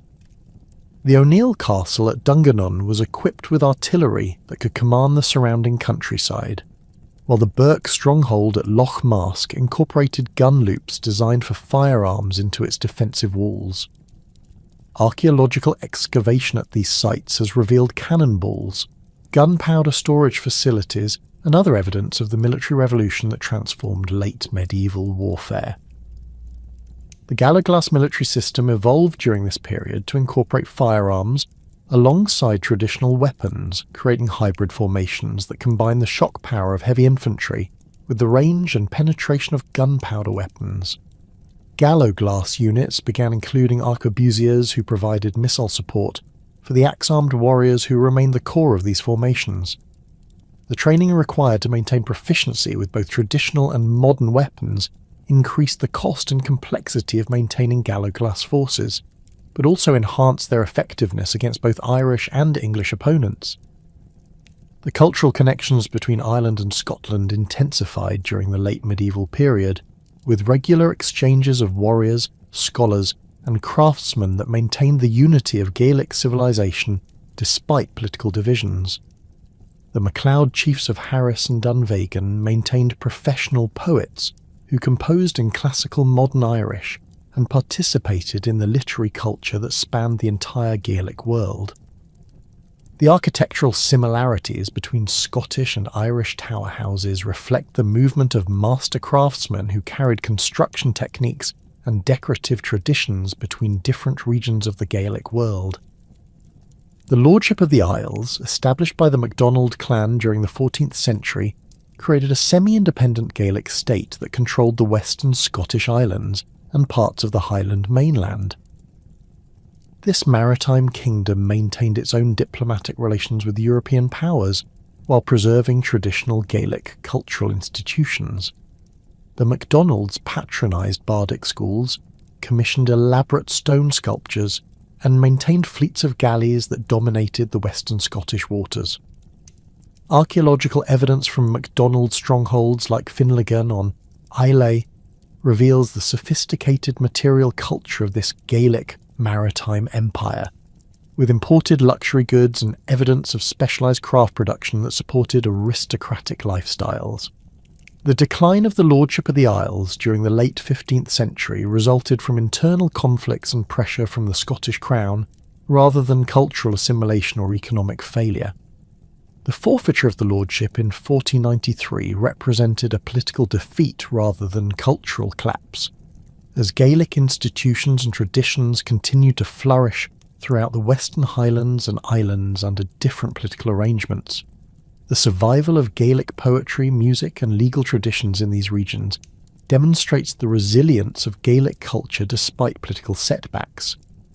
The religious life of late medieval Gaelic society combined traditional Christian observances with distinctive Irish practices that had developed during centuries of relative independence from continental European ecclesiastical authority. Irish monasteries maintained their ancient traditions while selectively adopting reforms promoted by international religious orders. The Franciscan friaries established throughout Gaelic Ireland during the 13th and 14th centuries provided new centres of learning and spiritual life that complemented rather than replaced existing monastic institutions. The Franciscan house at Quin in County Clare, founded by the McNamara lords during the 14th century, exemplifies the architectural and cultural synthesis that characterised late medieval Irish religious life. The friary buildings incorporate Gothic architectural elements derived from continental models, while maintaining proportions and decorative details that reflect Irish aesthetic preferences. The survival of Gaelic manuscripts from the Quin Library demonstrates the continued vitality of Irish intellectual traditions within reformed religious communities. The development of pilgrimage sites throughout Gaelic Ireland created networks of religious and cultural exchange that connected local communities with broader spiritual movements. Croagh Patrick in County Mayo attracted pilgrims from throughout Ireland and beyond, generating economic activity that supported local communities while reinforcing cultural identities associated with particular regions and lordships.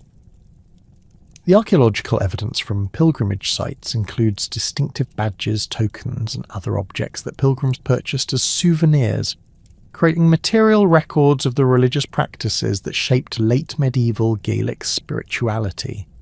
The artistic achievements of late medieval Gaelic society encompassed metalworking, stone carving, and manuscript illumination that combined traditional Irish techniques with innovations derived from continental European sources. The Shrine of St. Patrick's Bell, created during the early 12th century but representative of artistic traditions that continued throughout the medieval period, demonstrates the technical mastery of Irish craftsmen. Its bronze casing incorporates intricate interlace patterns executed in repousse technique, while crystal and enamel inlays provide coloristic effects that enhance the overall decorative programme. The stone carving traditions that flourished in late medieval Ireland produced tomb sculptures and architectural decoration of exceptional quality. The tomb of Piers Fitzgerald in Kilmallock demonstrates the sophisticated sculptural programmes that adorn the burial places of Hibernicized Norman families. The effigy, carved from limestone with remarkable attention to detail, depicts the deceased in full armour, while incorporating heraldic and religious symbols that reflect his cultural and political affiliations. The quality of the carving rivals contemporary work produced in major European centres, demonstrating the high standards achieved by Irish sculptors. The accession of Henry VIII to the English throne in 1509 marked the beginning of the most systematic and devastating assault on Gaelic civilization in its entire history. Unlike his medieval predecessors, who had been content with nominal overlordship and tribute payments from Irish lords, Henry possessed both the administrative machinery and ideological motivation to transform Ireland into a fully integrated component of his expanding Tudor state. The king's assertion of the title King of Ireland in 1542, replacing the medieval designation Lord of Ireland, represented far more than ceremonial grandstanding. It signalled a fundamental shift in English policy from accommodation with Gaelic political structures to their complete replacement with centralised royal authority administered through English law and Protestant religious institutions. The surrender and regrant policy, implemented systematically from the 1540s onward, represented the most sophisticated attempt yet devised to destroy Gaelic political authority through legal mechanisms rather than military conquest alone. Under this system, Gaelic lords were required to formally surrender their territories to the English crown, renounce their traditional titles, and accept new English titles along with grants of their former lands under English law. The policy's architects understood that traditional Gaelic lordship derived its legitimacy from ancient genealogical claims, customary law, and the consent of subordinate clans. By forcing lords to accept their territories as royal grants rather than ancestral inheritances, the Tudor administration sought to transform autonomous Gaelic rulers into dependent vassals whose authority derived solely from royal favour. Con O'Neill, the powerful Earl of Tyrone, exemplified both the attractions and contradictions inherent in the surrender and regrant system. In 1542 he travelled to Greenwich Palace, where he formally surrendered his territories to Henry VIII, renounced his Gaelic title of the O'Neill, and accepted the English title Earl of Tyrone along with a regrunt of his lands under English law. The ceremony, conducted with elaborate pageantry designed to emphasise royal magnificence, required O'Neill to kneel before the king while dressed in English court attire rather than traditional Irish clothing. Contemporary accounts describe the Irish lord's obvious discomfort with protocols that violated Gaelic concepts of honour and equality between rulers, but his acceptance of the arrangement reflected his calculation that accommodation offered better prospects than resistance. The practical implications of surrender and regrant extended far beyond ceremonial submissions. English law recognised only male primogeniture inheritance, directly contradicting Gaelic traditions of tanistry that allowed succession by the most capable male within the extended royal family. The system also required the subdivision of traditional territories among multiple heirs, rather than maintaining unified lordships under single rulers. These changes threatened to fragment the large territorial blocks that had enabled Gaelic lords to maintain military forces capable of resisting English expansion. Archaeological evidence from O'Neill strongholds of this period reveals the construction of new residential buildings designed according to English architectural principles, suggesting attempts to demonstrate cultural assimilation to Tudor authorities. The religious dimensions of Tudor policy in Ireland created additional pressures on Gaelic society that went beyond purely political considerations. Henry VIII's break with Rome and establishment of the Church of Ireland as a Protestant institution under royal supremacy directly challenged the Catholic faith that had become integral to Gaelic cultural identity. Irish monasteries, which had served as centres of learning and cultural preservation for over a millennium, faced dissolution and confiscation of their lands and treasures. The monastery at Clonmacnoise, which had survived Viking raids and Norman conquest, finally succumbed to Tudor officials who stripped its buildings of valuable materials and dispersed its library of irreplaceable manuscripts.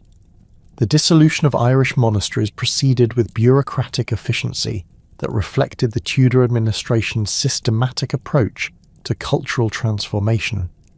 Royal commissioners conducted detailed inventories of monastic properties, cataloguing everything from silver chalices and illuminated manuscripts to cattle herds and agricultural equipment. The Valor Ecclesiasticus, compiled between 1535 and 1536, provides a comprehensive record of Irish ecclesiastical wealth that guided the confiscation process. Monasteries like Mellifont and Yearpoint, which had been major landowners and centres of agricultural innovation, were granted to English colonists who lacked both the knowledge and inclination to maintain their traditional functions. The cultural impact of monastic dissolution extended far beyond the loss of individual institutions. Irish monasteries had served as repositories of Gaelic historical traditions, genealogical records, and legal precedents that legitimised the political authority of native lords. The destruction of monastic libraries eliminated centuries of accumulated knowledge while depriving Gaelic society of the institutional framework that had preserved and transmitted its cultural heritage. Surviving manuscripts from this period revealed desperate attempts by Irish scholars to preserve their traditions, with scribes working in hiding to copy texts that were being systematically destroyed by Tudor authorities. The bardic schools that had flourished during the late medieval Gaelic revival found themselves under increasing pressure as their noble patrons either submitted to English authority or faced military conquest. The classical Irish literary tradition, which had produced sophisticated poetry and historical works for over 4 centuries, began to decline as the social and economic foundations that supported professional poets disappeared. The last great bardic poets of this period, including Tadagdal o Huigin and Eochaid o Heodasa, composed elegiac verses that mourned not only the deaths of individual patrons, but the approaching end of an entire cultural world. The transformation of Dublin from a medieval trading centre into the administrative capital of English Ireland required extensive urban development that physically embodied Tudor ambitions for the island. Dublin Castle, extensively rebuilt during the 16th century, became the seat of the Lord Deputy and the centre of English administrative machinery in Ireland. The castle's new residential quarters, constructed according to Renaissance architectural principles, provided accommodation for English officials, while its expanded fortifications demonstrated royal power to potential Irish challengers. Archaeological excavation within the castle complex has revealed the remains of earlier medieval structures that were demolished to make way for Tudor buildings, symbolising the replacement of older political arrangements with centralised English authority. The establishment of King's Inns in Dublin created an institutional framework for training lawyers in English common law, gradually displacing the Brecon legal tradition that had governed Gaelic society for over a millennium. The curriculum at King's Inns emphasised Roman law principles and English legal precedents, while explicitly rejecting Irish customary law as barbarous and contrary to civilised governance. Students trained in this system became agents of cultural transformation, carrying English legal concepts into regions where Gaelic traditions had previously held sway. The surviving records of legal cases from this period reveal the systematic replacement of Brecon law with English common law, even in regions that remained under nominal Gaelic control. The 9 Years' War, which erupted in 1594 and continued until 1603, represented the final and most desperate attempt by Gaelic Ireland to preserve its political independence and cultural autonomy. The conflict's origins lay in the contradictions inherent in the surrender and regrant system, which had promised Gaelic lords continued authority over their territories, while simultaneously undermining the traditional foundations of their power. Hugh O'Neill, who had initially cooperated with English authorities and accepted the title Earl of Tyrone, gradually recognised that accommodation would ultimately result in the complete destruction of Gaelic political institutions. O'Neill's transformation from collaborative earl to rebel leader reflected the impossible position in which surrender and regrant had placed Gaelic lords.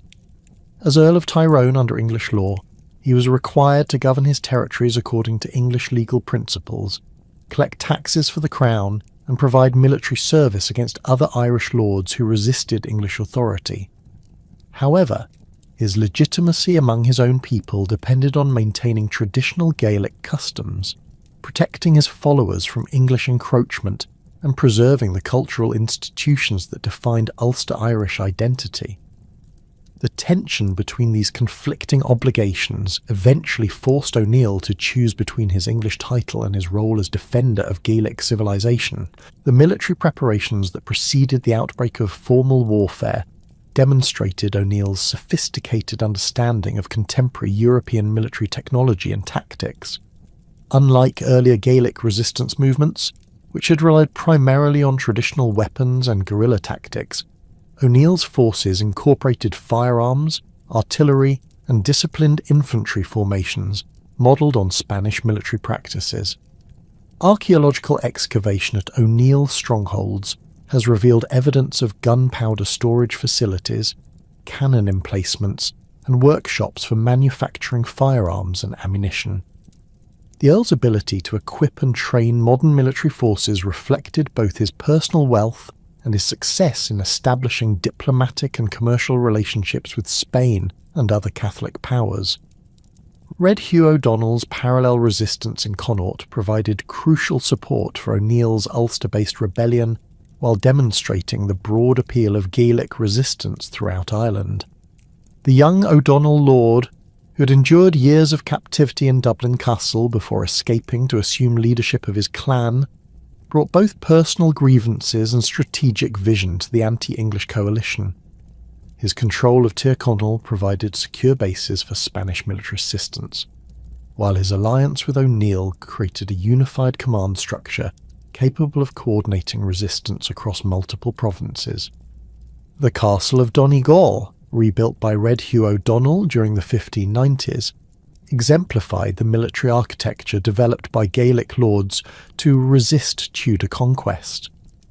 The structure incorporated traditional Irish defensive concepts, with innovations derived from continental European fortress design, including angled bastions designed to accommodate artillery and carefully planned fields of fire that maximised defensive advantages. Archaeological investigation of the castle remains has revealed evidence of sophisticated construction techniques and imported building materials that demonstrate the resources available to Gaelic lords who maintained their independence during this period. The Battle of Clontibret in 1595 provided the first major test of O'Neill's modernised military forces against English troops equipped with contemporary weapons and tactics. The engagement occurred when an English relief column attempted to resupply the besieged garrison at Monaghan, forcing a confrontation in terrain that favoured Irish defensive tactics. O'Neill's forces, deployed in carefully prepared positions behind earthwork fortifications, demonstrated their ability to coordinate firearms with traditional weapons while maintaining the mobility that had always characterised Irish warfare. The English defeat, which cost them over 200 casualties including several senior officers, proved that properly equipped and trained Irish forces could match English troops in conventional battle. The victory at Clontibret encouraged other Gaelic lords throughout Ireland to join the rebellion, creating a general uprising that stretched English military resources beyond their capacity for effective response. The Burkes of Mayo, the O'Moores of Loire, and numerous other families that had previously accepted English authority now openly declared their support for O'Neill and O'Donnell. This expansion of the conflict from regional resistance to national rebellion reflected both the appeal of Gaelic leadership and the cumulative impact of Tudor policies that had systematically undermined traditional Irish society. The Spanish dimension of the 9 Years' War transformed what might have remained a local Irish rebellion into a theatre of the broader European conflict between Catholic Spain and Protestant England. Philip II of Spain, and later Philip III, recognised that supporting Irish resistance could divert English military resources from more direct threats to Spanish interests, while potentially creating opportunities for Catholic restoration in the British Isles. The Spanish court maintained diplomatic relations with O'Neill and O'Donnell through agents who negotiated agreements for military assistance and coordinated strategic planning. The arrival of Spanish forces at Kinsale in September 1601 represented the culmination of years of diplomatic negotiations and the last realistic opportunity for Gaelic Ireland to achieve military victory over English conquest. The Spanish expedition, commanded by Don Juan del Aguila, consisted of approximately 3,400 infantry equipped with the most modern weapons available to European armies. These troops established themselves in the fortified town of Kinsale, creating a secure base for operations while awaiting the arrival of Irish allies who would provide the local knowledge and additional manpower necessary for successful campaigns against English strongholds. The tactical challenges facing the Irish-Spanish alliance at Kinsale reflected the broader strategic problems that had plagued Gaelic resistance throughout the Tudor period. Spanish military doctrine emphasised formal siege warfare and set-piece battles that utilised the superior training and equipment of professional European armies. Irish tactical traditions, by contrast, favoured mobility, surprise attacks, and the exploitation of difficult terrain that negated enemy advantages in equipment and training. The coordination of these different military approaches required careful planning and mutual understanding that proved difficult to achieve under the pressure of English countermeasures. Lord Deputy Mountjoy's response to the Spanish landing demonstrated the administrative and military capabilities that the Tudor state had developed during decades of Irish warfare. Within weeks of receiving intelligence about the Spanish arrival, English forces had surrounded Kinsale with siege lines that prevented Spanish expansion while maintaining pressure on the town's defences. The speed and efficiency of this response reflected both improved English logistics and intelligence networks that had been systematically developed during years of conflict with Irish resistance.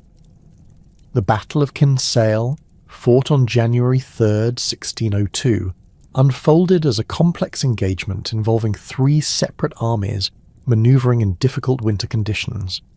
O'Neill and O'Donnell, leading combined Irish forces estimated at over 6,000 men, attempted to coordinate their attack with a Spanish sortie from the town that would catch the English besiegers between two hostile forces. However, the tactical coordination required for such complex operations proved beyond the capabilities of forces that had limited experience working together and faced communication difficulties in the darkness and confusion of early morning combat. The Irish attack began before dawn, with O'Neill's Ulster forces advancing against the English siege lines, while O'Donnell's Connaught troops moved to support the assault. The initial Irish advance achieved tactical surprise and broke through the first line of English defences, creating opportunities for the Spanish garrison to sally forth and complete the destruction of Mountjoy's army. However, communication failures prevented effective coordination between the Irish and Spanish forces, allowing the English to recover from their initial surprise and reorganise their defences. Archaeological investigation of the battlefield has revealed evidence of the fierce fighting that occurred, including musket balls, cannon shot, and fragments of weapons that testify to the intensity of the engagement. The collapse of the Irish attack at Kinsale occurred when O'Donnell's cavalry, advancing in support of O'Neill's infantry, encountered unexpected English resistance and broke in disorder. The retreat of the Connaught forces exposed O'Neill's flank to English counterattack, forcing the Ulster army to withdraw to avoid encirclement. The Spanish garrison, observing the Irish retreat, abandoned their planned sortie and remained within Kinsale's defences. The tactical defeat, though not involving catastrophic casualties for the Irish forces, effectively ended any realistic prospect of military victory over English conquest. The surrender of the Spanish garrison at Kinsale in January 1602 eliminated the last external support for Gaelic resistance, while demonstrating to Irish lords throughout the country that continued opposition to English authority was futile.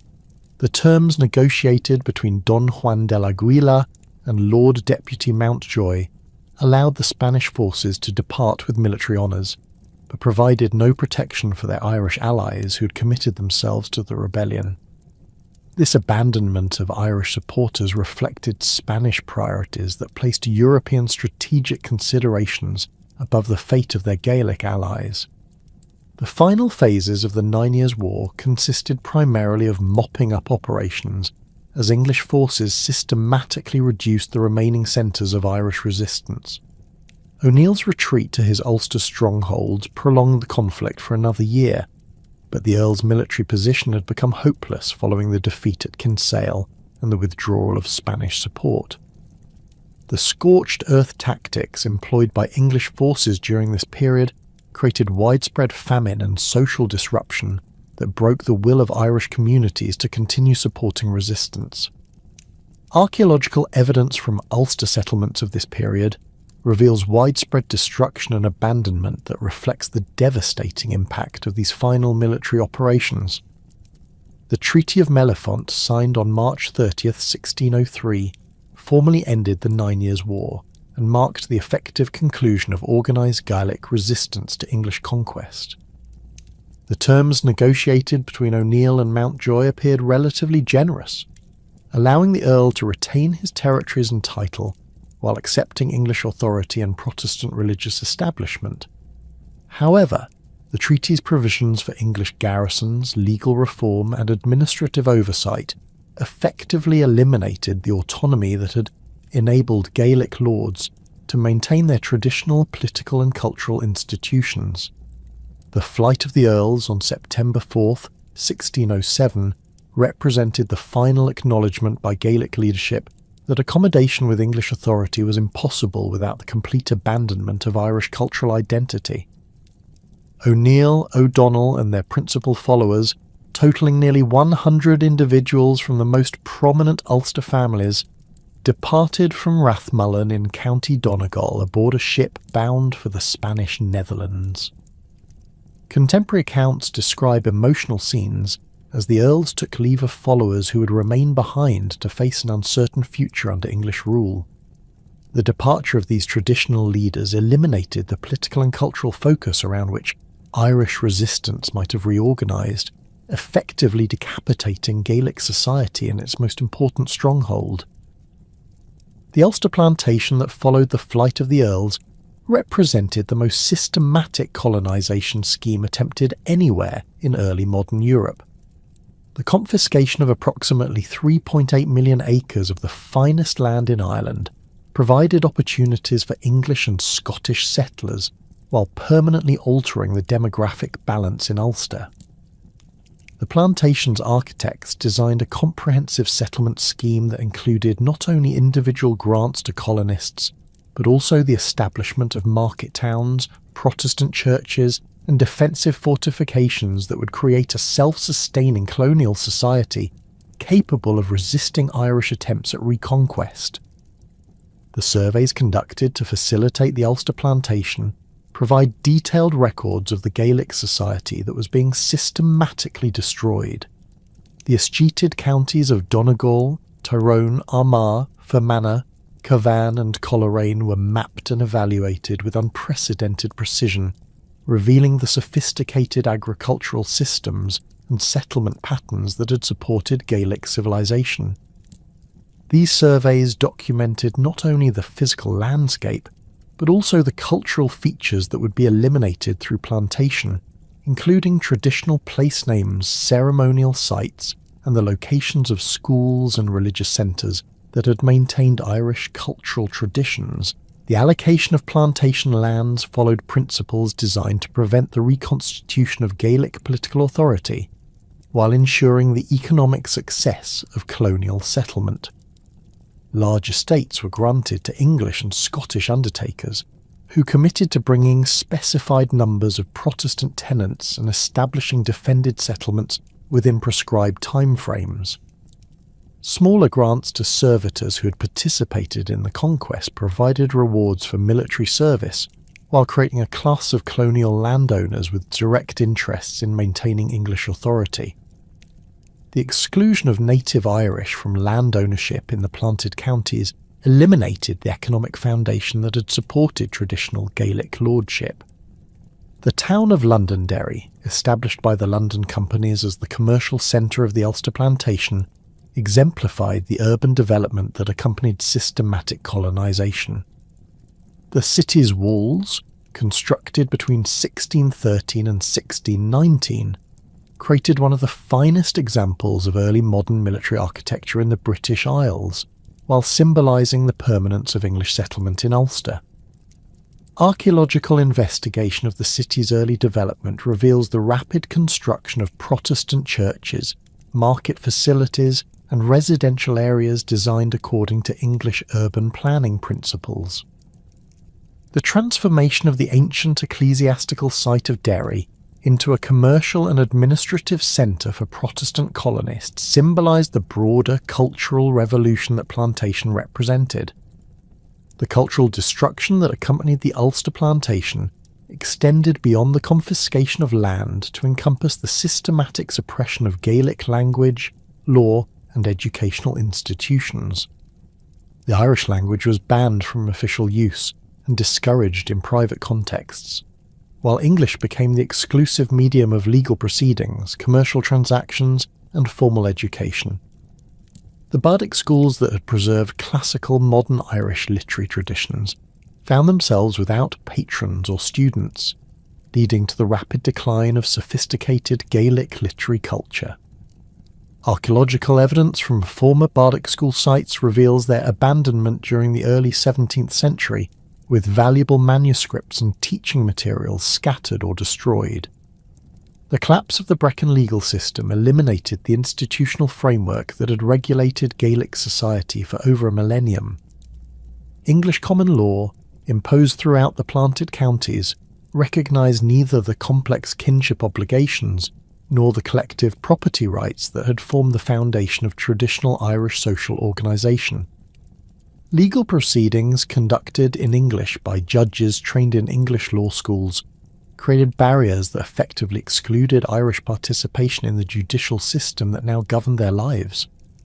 The survival of Gaelic legal manuscripts from this period reveals desperate attempts by Irish legal scholars to preserve their traditions, but the social context that had given these laws practical relevance had been permanently destroyed. The religious dimension of cultural suppression involved the systematic replacement of Catholic clergy with Protestant ministers and the conversion of Irish churches to Protestant use. The penal laws enacted during this period prohibited Catholic religious practices while requiring attendance at Protestant services. Irish Catholic clergy faced imprisonment or exile, while the educational institutions that had trained them were closed or converted to Protestant use. The destruction of Irish religious culture eliminated not only spiritual practices, but also the institutional framework that had preserved Irish historical traditions and cultural identity. The demographic transformation of Ulster through plantation created a colonial society that would permanently alter the character of Irish civilization. The introduction of approximately 100,000 Protestant settlers during the first generation of plantation overwhelmed the remaining Irish population in many areas, while creating segregated communities that maintained distinct cultural identities. Archaeological evidence from plantation settlements reveals the construction of distinctly English and Scottish architectural forms that contrasted sharply with traditional Irish building techniques, creating visible symbols of cultural displacement. The economic systems established by plantation settlers introduced agricultural techniques and commercial practices that increased productivity while destroying traditional Irish economic relationships.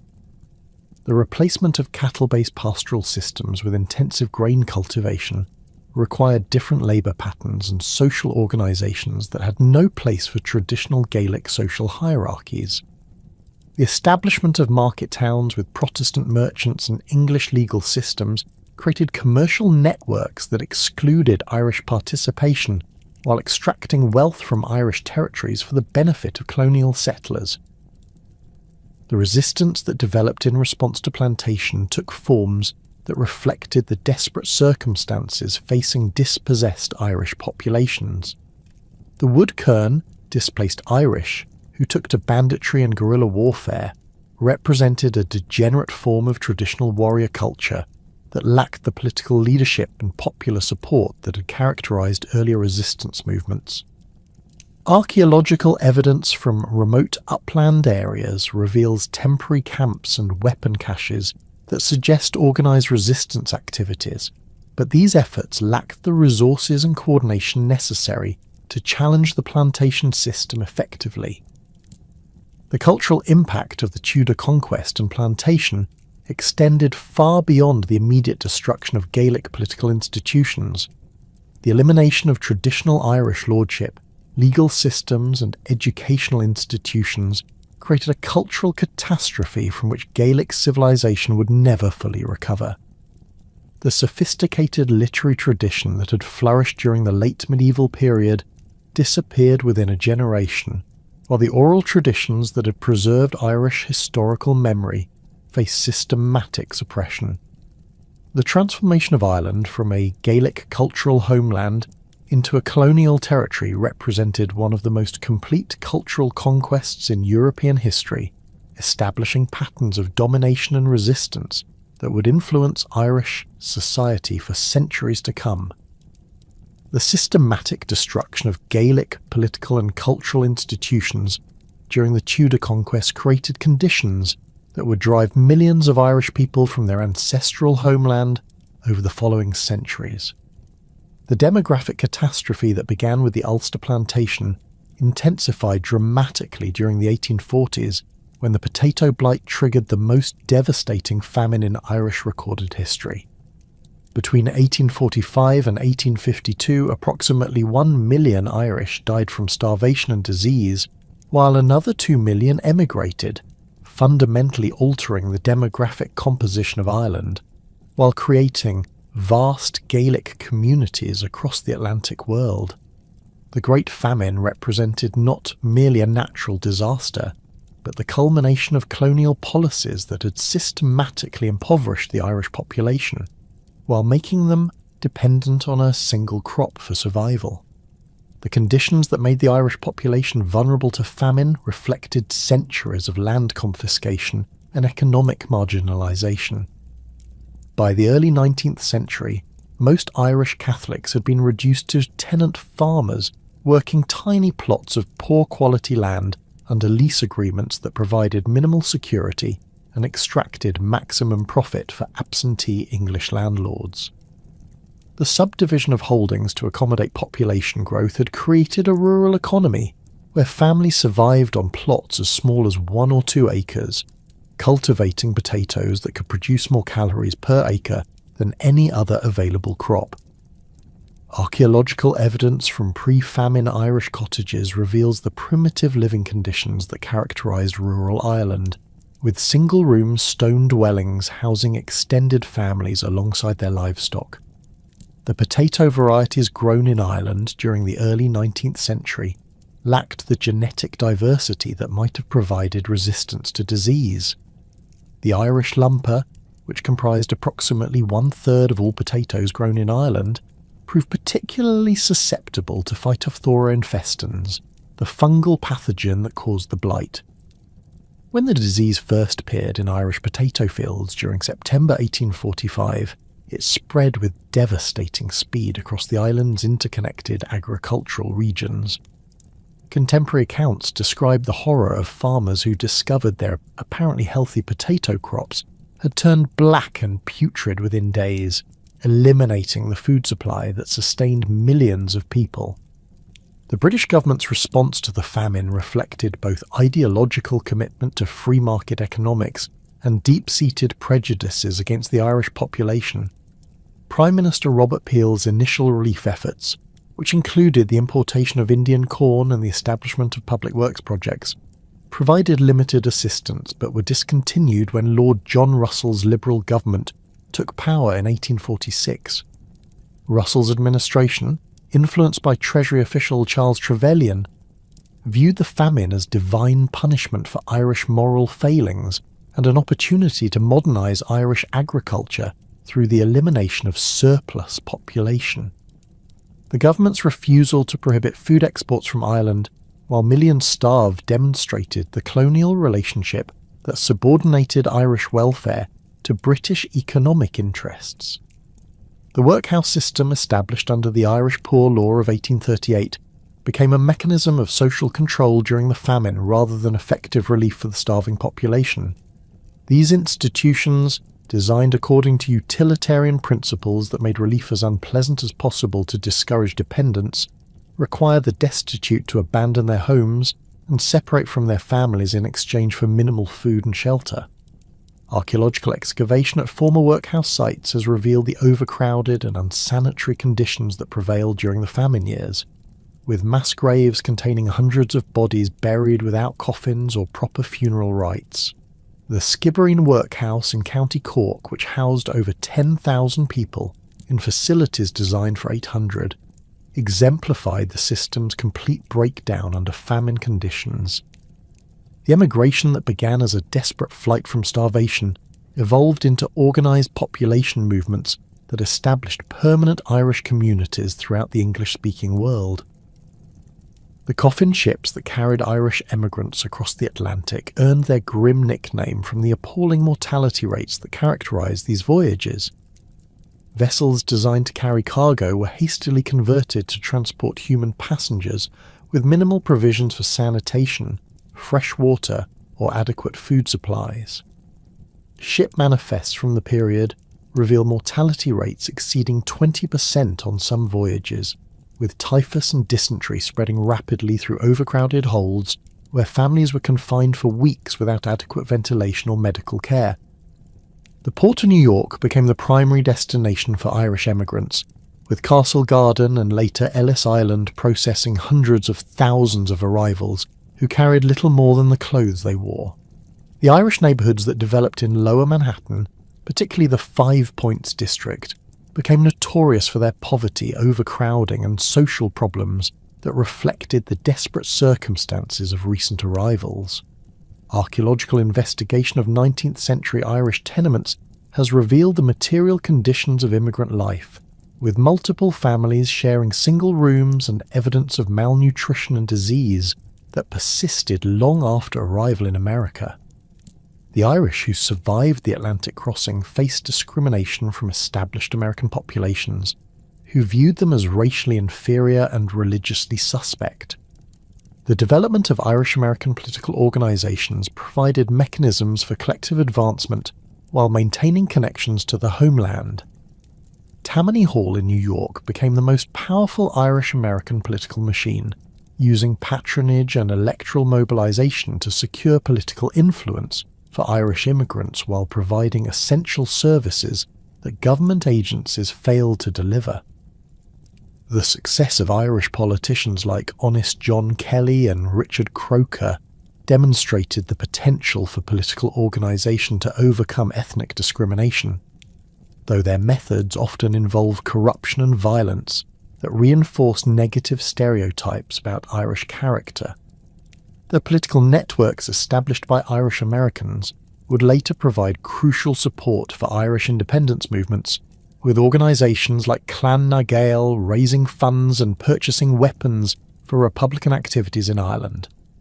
The construction of America's transportation infrastructure provided employment opportunities that enabled Irish immigrants to escape urban poverty while spreading Irish communities across the continent. The building of canals, railroads and urban infrastructure required massive amounts of manual labour that Irish workers provided, despite dangerous working conditions and discriminatory wages. The construction of the Erie Canal employed thousands of Irish labourers who worked with primitive tools in disease-infested swamps, earning the canal its nickname as an Irish grave. Archaeological evidence from construction camps reveals the harsh living conditions endured by Irish workers, with temporary shelters, inadequate sanitation, and high mortality rates from accidents and disease.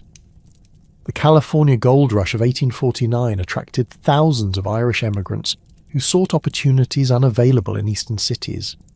The journey to California, whether by ship around Cape Horn or overland across the American continent, required resources and determination that only the most ambitious emigrants possessed. Irish miners in the California goldfields faced discrimination from American prospectors while competing for claims in remote mountain regions where survival depended on individual resourcefulness and community cooperation. The establishment of Irish settlements in California created cultural outposts that maintained Gaelic traditions while adapting to frontier conditions that bore little resemblance to rural Ireland. The development of Irish communities in Australia followed patterns similar to those in North America, but occurred under different circumstances that shape their character and relationship to Irish identity. The transportation of Irish convicts to Australia beginning in the late 18th century created involuntary Irish settlements that preserved Gaelic cultural traditions while developing distinctive Australian characteristics. The Irish who arrived as free emigrants during the 19th century encountered established Irish-Australian communities that provided support networks while maintaining connections to political and cultural movements in Ireland. Archaeological evidence from Irish settlements in Australia reveals the adaptation of traditional building techniques to local materials and climatic conditions, creating hybrid architectural forms that reflected both Irish heritage and Australian innovation. The Catholic Church played a crucial role in maintaining Irish cultural identity throughout the diaspora, while providing institutional frameworks for community organisation and mutual support. Irish priests who emigrated with their parishioners established parishes that served as centres of Irish cultural life, conducting services in Irish when possible, and maintaining traditions that connected immigrant communities to their homeland. The construction of Catholic churches in Irish neighbourhoods created visible symbols of community identity, while providing spaces for cultural activities that preserved Irish music, dance and storytelling traditions. The parochial school systems established by Irish American Catholics ensured that Irish cultural traditions would be transmitted to subsequent generations, while providing education that enabled social mobility. The preservation of Irish musical traditions in diaspora communities created cultural forms that would later influence popular music throughout the English-speaking world. Irish musicians who emigrated during the famine period brought traditional instruments, including fiddles, pipes, and bodhrán drums, that became central to Irish-American musical culture. The adaptation of traditional Irish melodies to American instruments and performance contexts created new musical forms that maintained Irish characteristics, while incorporating influences from other immigrant communities. The development of Irish-American dance traditions, particularly step dancing and set dancing, provided community entertainment while preserving cultural practices that connected diaspora communities to their Irish origins. The revival of interest in Gaelic culture during the late 19th century emerged simultaneously in Ireland, and diaspora communities as educated Irish people sought to recover traditions that had been suppressed or abandoned during centuries of colonial rule. The Gaelic League, founded in Dublin in 1893 by Douglas Hyde and Eowyn MacNeill, promoted the preservation and revival of the Irish language while encouraging the collection and publication of traditional Irish literature, music and folklore. The organisation's non-political stance initially attracted support from both nationalist and unionist Irish people, who shared concerns about the decline of distinctive Irish cultural traditions under the influence of English education and popular culture. Douglas Hyde's presidential address to the Irish National Literary Society in 1892, entitled "The Necessity for De-Anglicising Ireland," articulated the cultural nationalist philosophy that would guide the Gaelic revival movement. Hyde argued that Irish political independence would be meaningless without the recovery of distinctive Irish cultural traditions that had been systematically suppressed during centuries of English rule. His call for the revival of Irish language, literature, sports, and customs resonated with educated Irish people who had observed the rapid decline of traditional culture during the 19th century. The speech's influence extended beyond Ireland to Irish communities throughout the diaspora, inspiring cultural revival activities that connected emigrant populations to their ancestral homeland. The Gaelic League's language classes attracted thousands of students who sought to learn Irish, despite having no practical need for the language in their daily lives. The classes, conducted in schools, churches and community centres throughout Ireland and in Irish communities abroad, used teaching methods adapted from modern language instruction while emphasising the cultural and historical significance of Irish. The League's publications, including the newspaper and Cléadheam Soloís, provided reading materials for Irish learners while promoting cultural activities that would strengthen Irish identity.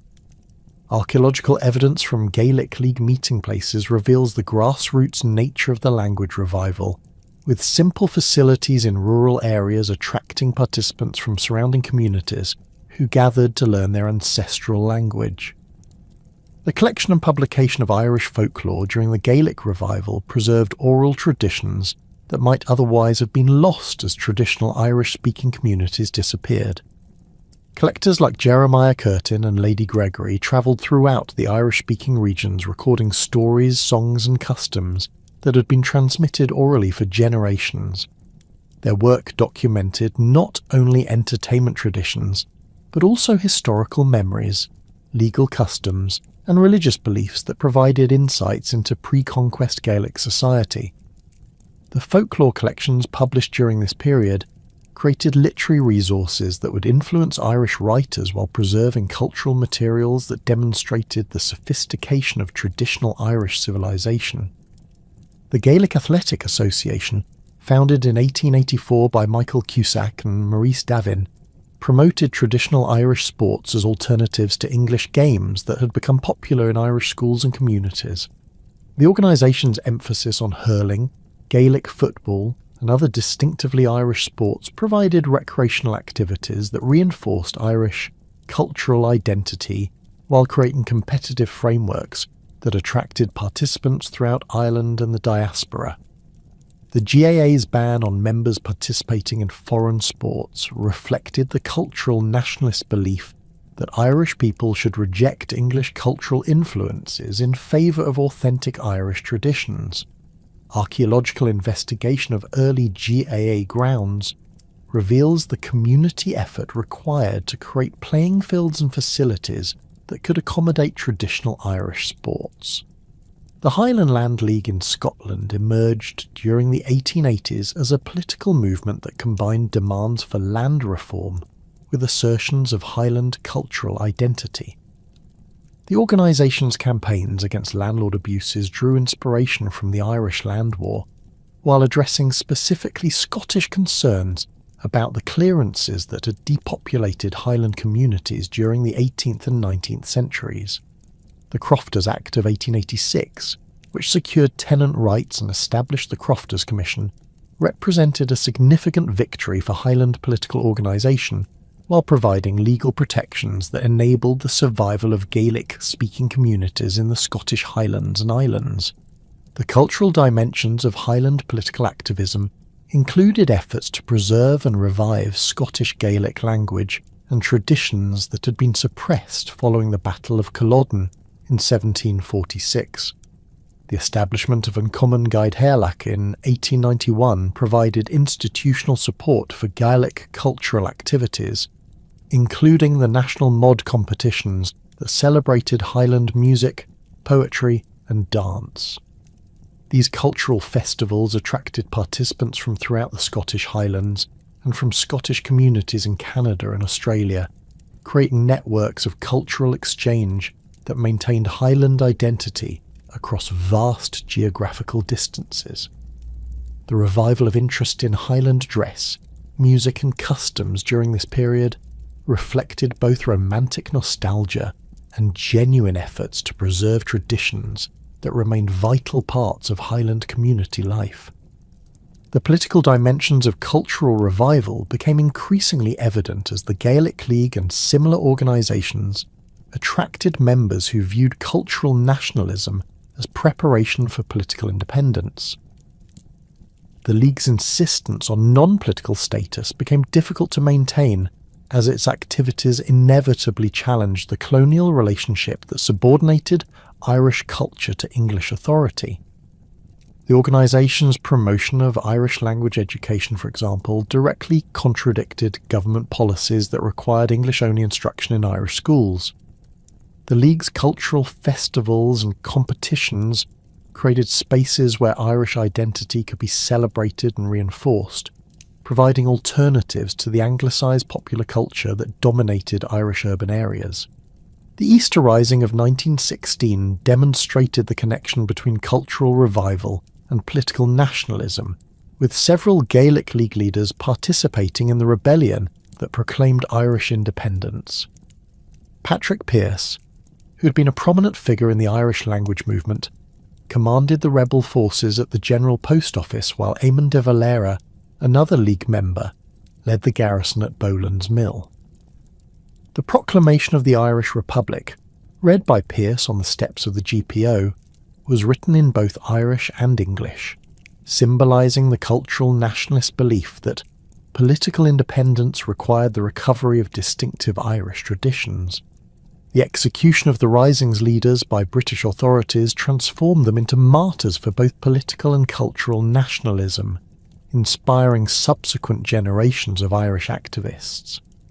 The establishment of the Irish Free State in 1922 provided opportunities to implement cultural nationalist policies that had been advocated by the Gaelic revival movement. The new state's constitution recognised Irish as the national language, while requiring its teaching in all schools receiving government funding. The creation of the Gaeltacht, officially designated Irish-speaking regions that received special government support attempted to preserve the remaining native Irish-speaking communities while providing models for language revival throughout the country. Archaeological evidence from Gaeltacht regions reveals the impact of government policies designed to maintain traditional Irish culture, including the construction of Irish language schools and the establishment of industries that would provide employment for Irish speakers. The development of Irish language media during the 20th century provided new mechanisms for cultural transmission, while adapting traditional forms to modern communication technologies. Radio Ariane's Irish language programming, beginning in the 1920s, brought Irish music, stories and news to audiences throughout Ireland and the diaspora. The establishment of Radio na Gaeltachta in 1972 created a dedicated Irish language radio service that served native speakers while providing programming for Irish learners throughout the country. Television programming in Irish, beginning with occasional programs in the 1960s and expanding to the dedicated channel TG4 in 1996, demonstrated the potential for modern media to support minority language communities while creating new forms of Irish language culture. The challenges facing Irish language revival efforts reflected broader patterns of modernisation and globalisation that threatened minority languages throughout the world. The decline of traditional Irish-speaking communities continued despite government support, as young people emigrated to English-speaking areas in search of economic opportunities. The urbanisation of Irish society created environments where English dominated while Irish remained associated with rural areas that many Irish people viewed as backward or economically marginal. The influence of English language mass media, particularly television and popular music, provided cultural alternatives that many young Irish people found more attractive than traditional Irish culture. The development of Irish language education outside the Gaeltacht represented one of the most successful aspects of language revival efforts. The establishment of Gaels Coilana, Irish language primary schools, in urban areas throughout Ireland demonstrated parental demand for Irish language education while creating new communities of Irish speakers. These schools, which taught all subjects through Irish, except for English language classes, produce graduates who are fluent in Irish while fully participating in modern Irish society. The success of Irish medium education inspired similar programs in Northern Ireland, where Irish language schools provided alternatives to the segregated Protestant and Catholic school systems while asserting Irish cultural identity in a contested political environment. The peace process in Northern Ireland during the 1990s created new opportunities for Irish cultural expression, while recognising the rights of both nationalist and unionist communities. The Good Friday Agreement of 1998 acknowledged the importance of Irish language and culture, while providing frameworks for their promotion that respected unionist concerns about political neutrality. The establishment of Fóras na Gaeilge as a cross-border body responsible for Irish language promotion demonstrated the potential for cultural cooperation between the Republic of Ireland and Northern Ireland despite their different political systems. The development of Irish language broadcasting, education and cultural activities in Northern Ireland provided alternatives to the polarised political identities that had dominated the region during the Troubles. The relationship between modern Ireland and its Gaelic heritage reflects ongoing tensions between cultural authenticity and economic modernisation. The transformation of Ireland into a prosperous European Union member state during the late 20th century created opportunities for Irish cultural expression while challenging traditional assumptions about Irish identity. The success of Irish popular music, literature and film in international markets demonstrated the global appeal of Irish creativity, while raising questions about the relationship between commercial success and cultural authenticity. The development of cultural tourism that marketed Irish heritage to international visitors created economic incentives for preserving Irish traditions, while potentially transforming them into commodified entertainment for foreign consumption. The Irish language's status as an official language of the European Union, achieved in 2007, provided international recognition for Irish cultural rights, while creating practical challenges for translation and interpretation services. The symbolic importance of this recognition extended beyond practical considerations to demonstrate Ireland's success in maintaining distinctive cultural traditions despite centuries of suppression and marginalisation. The development of Irish language terminology for modern technical and professional fields reflected ongoing efforts to adapt traditional languages to contemporary needs while maintaining their distinctive characteristics. The digital revolution of the early 21st century created new opportunities for Irish language and culture, while posing additional challenges for traditional forms of cultural transmission. The development of Irish language websites, social media platforms, and digital archives provided global access to Irish cultural materials, while enabling Irish speakers throughout the world to maintain contact with each other. The creation of online Irish language courses and resources democratised access to Irish learning, while reducing the geographical barriers that had previously limited Irish language education.